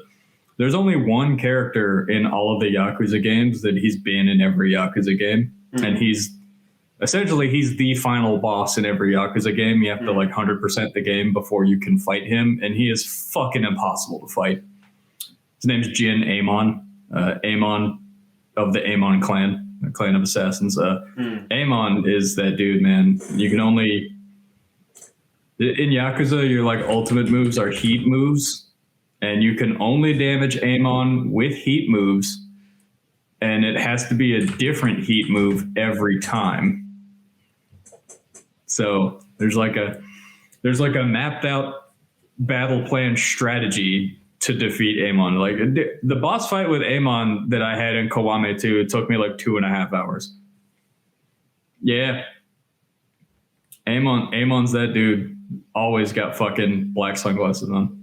He was even in the as of yet unremastered PS3 exclusive Yakuza Dead Souls, which was a zombie shooter game. Oh yeah, I've seen a little bit of that. Jesus. Not only that, but the 4 characters from that game got featured as a exclusive DLC in Binary Domain, which was another RGG Studios title. That was a great game, Binary Domain. A little bit linear, but pretty good game. But yeah. Yeah, Amon's fucking impossible. RGG Online, fuck that shit. We're not about to play a card capturing gacha Yakuza game. Shame on you, RGG. Japanese, man, they like their weird stuff. Yeah, well, they ain't about to turn Yakuza into a pachinko machine. Fuck that shit. Konami. Don't give them that idea. No, dude, fuck Konami. Place can burn down for all I care. They did their most creative director so wrong. Yeah. Yeah, that whole thing is. I don't understand it. One thing I did like about Yakuza 7, because I watched. Basically, I watched on YouTube, not someone play it, because I wasn't able to sit through all the grindy ass battles, but I watched like the abridged storyline version. It was still like 9 hours long, but it was basically all the cutscenes and like the boss fights. And did you know that with the original localized PS2 release of Yakuza 1, they had an English voice actor? And in Yakuza 7, which featured, and not like a patch later or like a subtitle or like actual English language dubbed localized release, which is one of the big Yakuza games to actually do that because they don't usually do that. They recast to play Kiryu, the guy who did Kiryu's voice in the PlayStation 2 Yakuza 1 game. Jeez. So it's the same guy from... That's pretty damn good. If you ever speaks English, it's that guy. Which is great, but... Yeah. You know. I can't imagine playing that game in English, so I'm not going to lie. I never do. I never have. Apparently, in the original PS2 release of Yakuza 1, Mark Hamill voiced Majima, and he has absolutely no memory of doing it. He does not even remember being Majima. That's fair. It's great. Yeah. And Mark Hamill, man, one hell of a voice actor. We'll give him that. Yeah. He did a great job, too. That was really Majima, but the English localization of Yakuza 1 on the PS2, like, I don't know, it wasn't as good as the Japanese. It dropped a lot of F-bombs for, like, no reason. You know, they just Americanized it, and it was bad. But yeah, I play Yakuza games in Japanese with English subtitles. You know, English menus and shit, because I can't read Japanese, but... I mean, but you're like, with the English voice, that would just be weird because it takes place in Japan. It would be so weird. Yeah. Like, nah. Can't imagine doing that. That said, I only watch dubbed anime because I'm not about to read that shit. Lazy. Yeah. I mean, you watch the older anime mainly anyways, so whatever. Yeah, and it's not as though like I watch shit anime with bad English dubs, aside from Ghost Stories, which was bad on purpose. But like my favorite animes that were English dubbed were like probably the 3 best English dubbed animes ever: Cowboy Bebop, Yu Yu Hakusho, which the creator of Yu Yu Hakusho prefers the English dub to his native Chinese because he felt like it did better at telling the story and delivering the emotions of the characters than the Chinese did, and like Trigun. Yeah, I mean that era show definitely. I Top feel tier. like because you got those, you got. I'd bring up Evangelion, but that shit's just so weird. Oh, Outlaw Star was so good. You also have Gundam Wing. Sleeper gem there, Outlaw Star. So yeah, just that the 90s definitely put out really good dubs. Even some of the early 2000s with the boom of Toonami and how much Toonami popularized anime in America. Mm-hmm. That was the first place I ever saw anime was Toonami. No, yeah. The first anime I ever saw was probably Dragon Ball Z. But, I mean, everyone's seen that. That's like the biggest anime IP brand probably in the world now. But the first like real anime I'd never even heard of before was like Gundam Wing. Mm-hmm. And I was 4 years old the first time I saw Gundam Wing. The kick-ass guitar riffs in the opening, and then there's giant mechs fighting, and I was hooked. And I'm a Gundam Wing fan for life. I love Gundams. I love mechs. There's 2 different examples of Gundams from Gundam Wing sitting on my TV stand. They're both heavy arms, which was not my favorite as a kid. There were 2 other Gundams I preferred to heavy arms, but yeah. Heavy Arms is my favorite now because it looks the coolest. You build out there's different special iterations of the Gundams that were never featured like in the anime or the movie, but were only in niche released mangas, like the Supernova EW custom I have with the Igel unit, all the missile launchers and shit, and the 8 Gatling guns. That was from a comic that I don't think ever got released in. Yeah, just put in Gundam Heavy Arms. Yeah, there you go. It is the coolest Gundam ever. That's the original anime Gundam. That was in Wing. That was on screen. Mm-hmm. The blue one is how it appeared. Well, the colors are off a little bit, but that's basically how it appeared in the Gundam Wing movie, Endless Waltz. Fantastic movie. But that one's been customized and people have added shit onto it and it looks a little better. But yeah, if you scroll down and find like Heavy Arms Ultimate and shit, there's custom builds of this kit with like 11 Gatling guns and shit. It's basically just make it a walking tank. Yeah. Yeah, that's one of them. That's the one I have, but I have it in the wing color scheme, the red and orange. Mm-hmm. So that's the thing too with Gundams that have appeared in anime. There's only like 2 or 3 that have like appeared on screen and anything. But then like with the Bandai model kits and even the knockoff model kits, there's alternate color schemes. There's added weapon packs. There's all kinds. So there's more diversity in Gundam and gunplay model kits and things than there ever were in the source material. Yeah, especially because if you get the nicer kits, you can actually get them. And I do. I spent a lot of money on those Gundam kits. You get to paint them and all that kind of stuff. So that's one thing I really like about gunplay kits is you can build really nice, good-looking Gundam model kits without ever painting anything. Yeah, but I mean, you can. Painting is one of the most finicky kind of things that you do, and that's what I love about gunplay kits is you don't need glue or paint at all. Yeah, they didn't fit together. And I haven't used glue in building any of mine. I've done like some accents and stuff with my chrome pen and different paint and that because I like detailing them, but yeah. Let's see. I know they do like the metal ones. They do like metal master grades and stuff. Yeah. I did not intend to bring up Gundam or talk about Gundam model kits on this episode. I'm glad we've gone down this road. But coolest looking Gundam probably ever, Death Scythe. Mm. It's got a fucking cool name for one thing. But Death Scythe was always, yeah. Death Scythe hell too, if you look at it in certain frames of the movie and the anime, it is like physically larger than every other Gundam. Like it's tall and wide. Like it's because I mean obviously the regular that one, it's Death Scythe from the cartoon. Like it's neat, but like hell just looks so much better just because it gives it the huge bat wings and shit. Yeah. And there's various customized and re-released versions of Death Scythe. Yeah, the original 5 Gundams from Gundam Wing, though, the 5 original, they called it the boy band because all the teenage pilots looked like a 90s boy band because it came in the 90s and boy bands were popular. Hell yeah.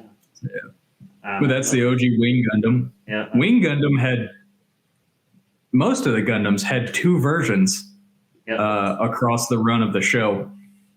Because, spoiler for a 30-year-old anime, at one point they self-destructed all their Gundams.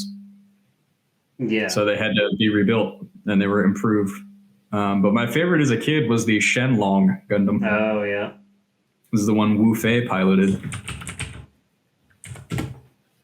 Yeah. And the original was blue, and then it was after the blue one got self-detonated, it was rebuilt as kind of a teal color. And then the green one you see with the dragon attachments, that's actually from the movie. Mm-hmm.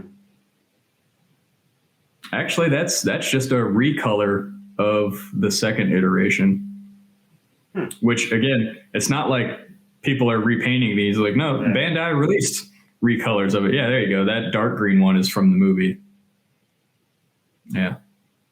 And it had the dragons that pop off and shoot fire. It was the coolest Gundams, man. I always figured you're more of an Epion. No, my brother liked Epion because his favorite color was red. But Epion, the gimmick of Epion in the show was that it, much like Wing Gundam, had a user interface system that would ignore your vital signs and stimulate you to push harder in battle and fighting, and it led to a lot of like serious PTSD issues with. For a while, the main character of the anime piloted it, and he went through some mental trauma from piloting it because he got like addicted to fighting. Yep, and there was the only other guy that could handle it. Yeah, he was like a sort of bad guy, but not really. He primarily piloted the tall geese. Yeah. The gimmick of the tall geese. So between Epion and tall geese, the two bad guy Gundams, if you put those together, you kind of arrived at the Wing Gundam, because the Wing Gundam had that advanced combat computer, but it was also the fastest and most maneuverable Gundam. Yeah. Whereas Tall Geese's whole thing was that it was always a prototype that was built to be like a really fast and agile Gundam, but the G forces would like kill pilots. And then with Epion having the advanced, combat computer and stuff, so like if you put those together, you sort of got a Wing Gundam. But Tall Geese looked cool. Had a giant fucking cannon. Yeah. And yeah, there's been like 5 revisions to Tall Geese because it got destroyed a lot and rebuilt. I just didn't like the weird fucking helmet thing it had. Reminded me of a old-timey knight. Yeah, like a Greek knight or whatever. It's kind of the aesthetic they were going for with it. Mm-hmm. Yeah. You want to talk about characters in Gundam anime? No, the main characters are the Gundams. Yeah. Oh, yeah. They've kind of gotten away from that in the newer ones, which is why I haven't really cared to watch them. As much as I love mechs and I love Gundam Wing and Gundams, like I have not seen a lot of Gundam animes. I've seen Wing and its movie. I've seen G Gundam. G Gundam was the shit because there were like 85 different fucking Gundams in that. Every nation had a unique, very niche kind of Gundam in it. G Gundam was the shit. Yeah. G Gundam was fighting too. Like it wasn't like war with like cannons and missiles and shit. Like it was fighting, and that was the shit. It was like martial arts Gundams, but there were like a fuckload of Gundams in that. And I've seen that Wing Gundam, Endless Waltz. In that one. Yeah, that was Master Asia's Gundam. Fuck, what was the name of that Gundam? I think it was just Dark Gundam. Yeah. Master Gundam. Yeah. Master Gundam. Yeah, Master Asia's Gundam makes sense. We're like there was a female Gundam. Like. Yeah, there's a lot of weird shit. The Mexican Gundam had a fucking sombrero. It was a little problematic, but like it was fine. It was a different time. It was the 80s. Yeah, Nether Gundam, Mermaid Gundam, Cobra Gundam, Jester Gundam. Yeah, there were a lot of Gundams in G Gundam, and they were dope. I've seen 8th MS Team, and I've seen a couple of the movies that sort of go with that, but like I haven't watched any new Gundam shit. Canada's Lumber Gundam. That's great. Yeah, it's like almost fucking unbearable to try and go back and watch the original Gundam from 1978. It's so bad. Yeah, it's a shame because they do so many things here for the original, like events and stuff. Yeah, they built the Gundam in fucking Yokohama. That was the original RX-78 Gundam. Oh, yeah. Probably. And, like, that was cool, but, like, Yeah, because it was I think they're building more Gundams. Aren't they building more Gundams? The one that moves. So the one that moves in fucking Yokohama. Yokohama Gundam. First thing that comes up. So. Yeah, that's the OG RX-78 Gundam. I think it's one of its later revisions and redesigns to make it look more futuristic and timely, but that's the OG Gundam. And let's put a pin in that. I'm gonna go urinate. Sounds good. We can edit in a yellow slide here for piss break, and then we can come back. Sounds good.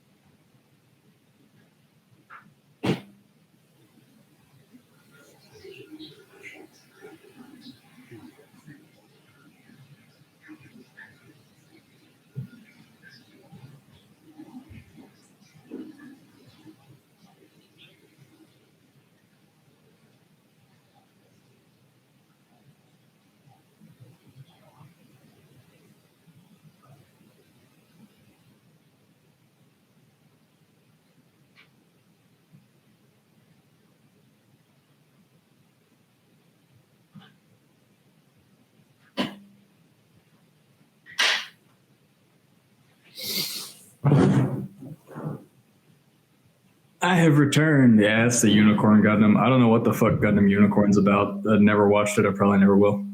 Yeah, I have no idea. Like, it's very neat, very pink. That's all I got. Yeah, it lights up. Yeah. Yeah. Dude, I nerded the fuck out in the fourth floor of Yodobashi Camera Center when I was there because there were just hundreds of gunplay kits. And some of them were built and in display cases and shit. And I was looking at it, taking pictures, and, you know, Ponce and Chuck like didn't understand it all. They were like, what the fuck are you doing? Or no, Ponce wasn't there when I was there with Chuck. But yeah, Chuck was like, why are you into this? I'm like, dude, I love this shit. And I had like the $95 diecast car models that were photorealistic and shit. And, there's one badass Gundam kit that I want to buy someday purely as a desk ornament. I'm never going to do anything with it, but the Shin Musha Gundam. It's like a samurai Gundam. It's very cool. And Musha? Yeah, Google will correct it. Oh, yeah. Yeah. Yeah, that's fun. Badass, man. Yeah. That is purely going to be like a shelf ornament. Yeah. I say that like I play with my Gundam model kits. I don't. I build them all and I just set them somewhere and I look at them from time to time. But yeah. That's a very cool one. That's a really fucking dumb expensive kit though. So I'll probably not buy it for myself for a long time. That's fair. That's fair. Yeah, Gundams are pretty expensive. I'm not gonna lie. Yes, they are. Yeah. I'd like to get a Wing Zero at some point, but that's getting the nice one would cost a lot of money. Because I would just get one beat to have. Wing Zero version 1, version 2, or the version from Endless Waltz with the giant wings? The Endless Waltz one. I had it wasn't a model. It was like a posable figure. It was like almost like an action figure of that Gundam when I was a kid. And man, I don't know where the fuck it is. Might be in a box in my parents' basement, but yeah, it was like an $85 toy that I bought at Walmart at the time. And I mean, this is like 2002 we're talking. Yeah, that was it. And that's a model kit that someone put together. But yeah, I had the full figure. It had the wings. They were like adjustable and movable. Like the guns had triggers that fired. The hands opened and closed. Like it was dope. Yeah, just something like big like that. It looks very aesthetic. But that's something I would happily buy you one and build it for you. But then how would I send it to you without it breaking? Yeah, if anything, I'd buy it here and then just take it back to the States with me. Well, I even think if I I went on Amazon and bought you that kit and sent it to you, you could probably put it together yourself because they're not 8-year-olds put these things together. Like they're not complicated to put together. The instructions are great. Oh yeah, but that's fine. I'll fucking. Yeah. We have Gundam places here in Okinawa. Hell, if I go back to Tokyo at some point, which I plan to, then I can go and look around and probably pick up one. So I just ain't doing it because I don't have really the energy or time. Like, I have the Yeah, I feel Lego you. car kit here, but it's missing a piece. So I still haven't ordered that piece I need to get. So Yeah. that's kind of on the back burner until I get that piece, which it's fine. I'll get to it eventually. Hell yeah. But other than that, Man, I love Gundams. that's fair. Other than that, not a whole lot going on. Hopefully, this spoiler that I'm looking at goes through today. That way, I can go and have that sent out, and then Get those painted and get them on your car. Yeah. Yeah, I mean, fortunately, it's a off-white, so it looks pretty close to what mine is. So I'll probably just, whenever I do get the chance, I'll just have it mounted, and then if they have time to paint it, then that's fine. And then I just got to basically finalize a purchase for my airplane tickets for Kyoto in April, so I can go do that. So Shit, yeah, Kyoto's dope. I'm trying to go former capital of Japan. Yeah. So, trying to go during cherry blossom season. So. Oh, hell yeah. You better take lots of fucking pictures. I will. I'll probably post them on the YouTube and probably Absolutely my Instagram. So probably the only time I go, just because next after that is gonna be Hong Kong, probably end of the year, if we're still on good terms with China. Probably, but yeah. You never know. Yeah, do that. Get your badass tattoo. Fuck yeah, dude. Exactly. So Kowloon. Trying to get all my traveling done now while I'm here. That way, all good. Yeah. So. It's for economic reasons. Hell, it's a lot cheaper to fly from Japan to China than it is to fly from anywhere in the U.S. to China. Yeah. So, yeah, basically just trying to get all the traveling done while I'm here. That way, get back and focus on other things. So, other than that, not a whole lot really going on, just because not a whole lot to do. Can't scuba dive. Same. Can't. Yeah. Only so many games I can play because I beat Cyberpunk, which it was fun, but I'm probably going to take a break from it because I just have like side mission shit now that I really... Yeah, you and I think we each have the same 2 achievements left to get in Cyberpunk, and they're the same 2 bugged achievements. Yeah, so it's... Yeah, I don't care that much. Like, it's whatever, so... I don't really either. I know I've done what the achievements say. I just... Yeah. Yeah. And then basically it's just playing Elden Ring till the DLC for that, because that got announced, so I'm just waiting for that to come out. Yeah, I'm still waiting for the Cyberpunk DLC. That's probably the only thing that'll get me like really hardcore back into the game for a while. Yeah. I do a couple more playthroughs of it once the DLC drops, and then... Yeah. Other than that... Yeah, I haven't really been playing anything because... depression does not really want to. Might get Ishin and play that since it's out. Yeah, really, I haven't been watching too much either. I said it's some sports stuff, some racing stuff. Watching Sark and Bruce and Hutch and everybody play Sons of the Forest. That's been hilarious. Mm-hmm. Sons of the Forest is the sequel to The Forest. Been out a couple days now, and it's just it's hilarious watching them play it. Like, oh yeah, Taxi. How's Taxi been? So fucking Taxi 3 has Sylvester Stallone in it for a little bit. Oh shit! Hell yeah, dude. That's great. It has very 2000s casual racism. So it's... You elaborate further. It has this Asian chick, and she acts very casually, like, racist. Stereotypically Asian, okay. Yeah. and it's weird. It gets real fucking weird. So, but yeah, I have to finish the fourth one of basically the quadrilogy. So speaking of taxis, we talked about him earlier. Mr. Regular bought a old Ford Galaxy convertible that he was going to try and turn into the main car from Crazy Taxi, which wasn't a Ford. It was a Chevy Impala, I believe. But in his video, he's like, yeah, this is my failure. It's on me. It's like, this frame's been badly repaired. There's some rust issues. There's some serious issues with that car where it would never pass Pennsylvania inspection. So he's going to sell that on to whoever wants to buy it, and maybe he'll try again at some point. But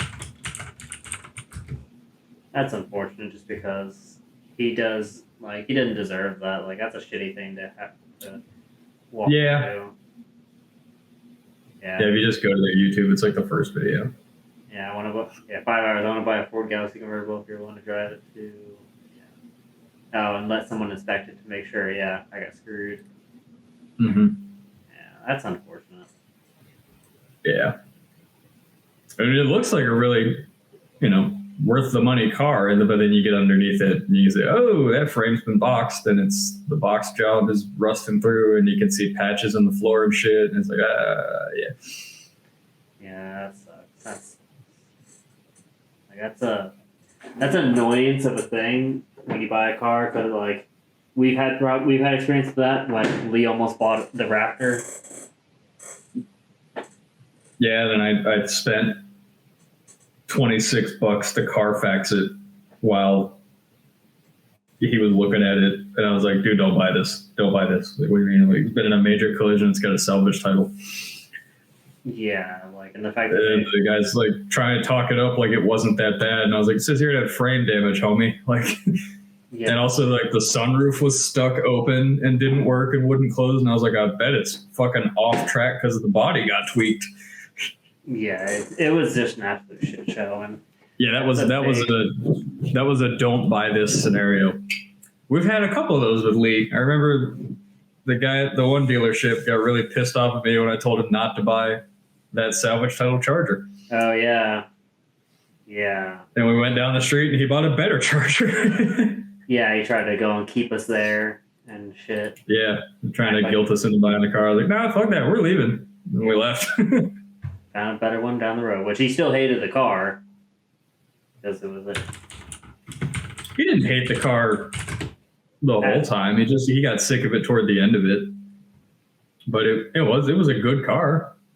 I never had any like serious issues with it. No, it just didn't feel fun to drive or, give you a lot of play. It felt very It was a Chrysler sedan. I mean, they are what they are, Still had a Hemi. Sounded good. No, yeah. I mean, but now he has his Ram. He does. He has a very nice Ram. I went with him to get that. And then he lift put on it, and I think it was a 2018, maybe 2019. It was that body style, yeah. Yeah, generic truck body style. Yeah, it was a Ram. Yeah. So. And it was nice, and he liked it. He loved it. It was really nice. Nicer than my Raptor inside, Yeah, I mean, newer, so. Yeah. We took it on a test drive. I showed him how to do a burnout in it. And hopefully he still has it. I think he does. He does. I talked to him not too long ago. He's still got it. That's good. He's like, yeah, I got to get my mirror fixed. Somebody hit my mirror. I was like, that's not too bad. Insurance cover that. Yeah, definitely just bring it up to insurance. That way it's all good. Get it done real cheap and real done well. But, yeah, that's not too bad. Yeah, other than that, I mean, gosh. Mainly it was just like that, and then the weird cobwebby vehicle you tried to buy. Yeah, let's not even bring that up. That was I don't know what the fuck I was thinking, bro. Why did I want to? It was a Grand Am. It was a Pontiac Grand Am, and I was like, why am I even trying to buy a Grand Am? V6 front wheel drive sedan? What the fuck am I doing? And I ended up getting a Corvette. It was like a special edition one or some shit, wasn't it? It was a '01 Daytona Pace Car edition.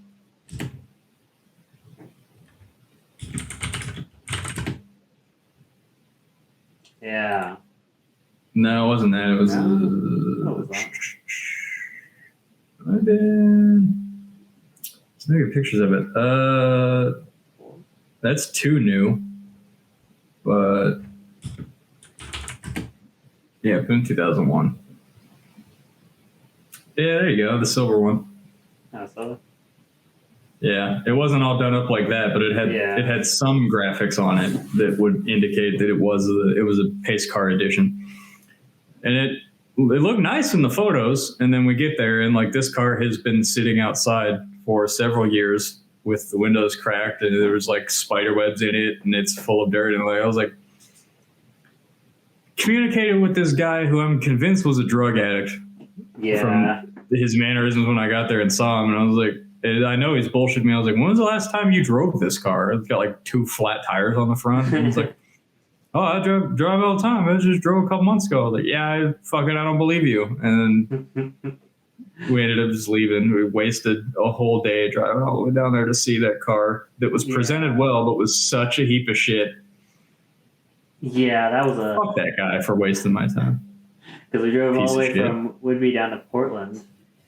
Yeah. Past Portland, actually. I don't remember where we went. Like, and then like 13 hours driving that day. Which the Mini did really good on gas mileage that day, I will say that. But I was fucking dying by the end.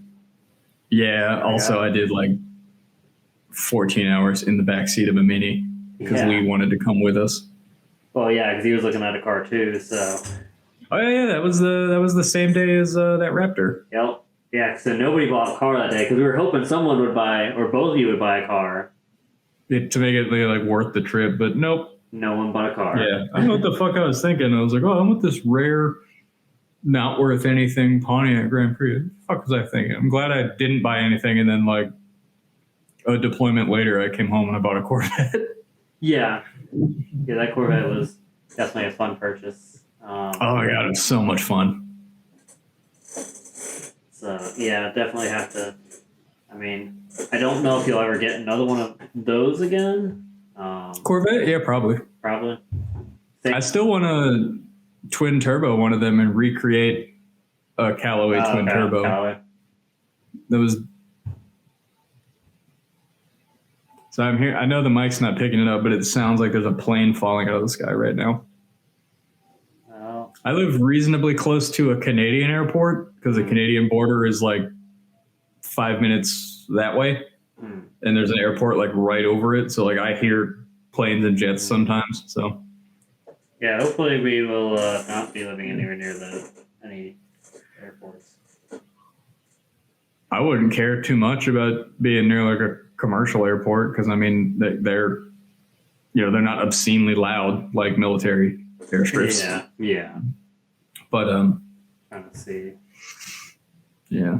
There is an airport in Charlotte, but it's in like downtown Charlotte.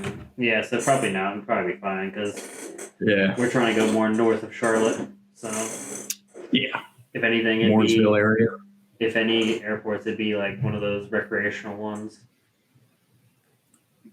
Of which there are many, because a lot of NASCAR guys have planes. Yeah, so that's fine. That's fine. Those aren't overly loud. No, that would be all right. But yeah, I would like another C4 Corvette. I'd like a couple of them actually, because there's certain things I want to do with them that I can't do with all the same car. So, but the good news is they're cheap. Yeah, they're like $3,000. Yeah, that's fair. You get a sort of rough one for $3,000. You can put excluding the transmission that needed rebuilt the day after I bought it, that was $4,000 of complete loss. Yeah. So no matter what I made on this car, it was going to be a loss because I spent more than the car on rebuilding the transmission. Like, it's a lot. Fucking Hopkins, you fat piece of shit. Sold me a car that you knew the transmission was bad in. Well, but anyway. That's what happens when you buy a car from anybody in the military. Yeah. Well, not anybody. I mean, I would have sold some of my cars to people in the military, and there wasn't anything particularly wrong with them. I mean, okay. When you buy a car from someone in the military... From a piece of shit military. Yeah, that isn't a car guy. But, yeah. Yeah, I think I spent like probably almost $3,000 in it and having it repainted, and I redid the interior myself. I did some stuff to the engine to clean it up and make it look nicer. I cut the mufflers off of it, and then I got 4 pieces of pipe, exhaust tubing from just AutoZone, just like 2 45 bends and then 2 tailpipes, and I just put those on instead of the mufflers, and it sounded really good. And it would do awesome burnouts and donuts. The thing was a power slide machine. So the light in the middle of what's the road outside base called? I don't know, but anyway, you turn right at the Jets, and then you're on that road, and there's like the main gate, but then there's that stoplight between it and the other gate. From that stoplight to make that left to go down our road towards our apartment, I could sit there at the red light, and as soon as it turned green, I could floor the gas, and the car would power slide perfectly the apex of that corner onto fuck that road's called, man. Oak Harbor Road. Just to get onto it. From like, not even like I didn't power brake it to get the tires spinning, and then just floor the gas and it will spin and slide perfectly. C4 is an excellent fun car to slide around in. Yeah, so I want a couple more of those to do stuff with because they're fun, cheap, awesome cars. And, I was really can't see it anymore. I don't know where to put my Asuka statue, but that red and black with digital screens, that whole aesthetic was just like an Evangelion Unit 2 dream for me. I was really in love with that red on red interior digital dash product of the 80s. I really loved that car aesthetically. It was great. Hell yeah. Yeah, we can definitely grab a few of them. I'm expecting they'll probably be even cheaper on the East Coast because a lot of cars seem to be cheaper on the East Coast. Yeah. I think just there's more of them, you know, just population density is more spread out there. There's more people in more places than the West Coast. There's like all the people are in like 4 cities. Yeah. So we'll probably definitely get another one. Hell yeah. I don't know if it will be red on red. Also, it probably won't need to be because I've redone an interior and had one repainted already. So, I mean, I can do it again. Yeah. That's the thing. Definitely probably be easier to find it with a red interior and then just have it Mako painted. Because... Yeah, but they don't do like the door jambs and shit too. So actually finding a red car would be my goal. And then I would just buy the red interior or buy the red seat covers or just new seats that are already red, and then take all the interior plastics and shit out and just spray dye them red and put them all back in. Red carpet. Yeah. It worked. That was a great car. It was a fun car. It rode pretty nice for like a 40-year-old Corvette. Yeah, exactly. It had original fucking shocks on it. Those are vintage 80s Bilsteins, and they're held up. Yeah. Definitely a lot softer than mine. It was a lot softer than the Viper, but it was also older and, not a race car like the Viper. Yeah. I seem to be getting a lot of those because even my RX-7 was built with the hard suspension package, so it rides like it's on a wooden roller coaster. So it's a bit rough. We can remedy that. But I mean, it's right now I'm doing things that bug me about the car.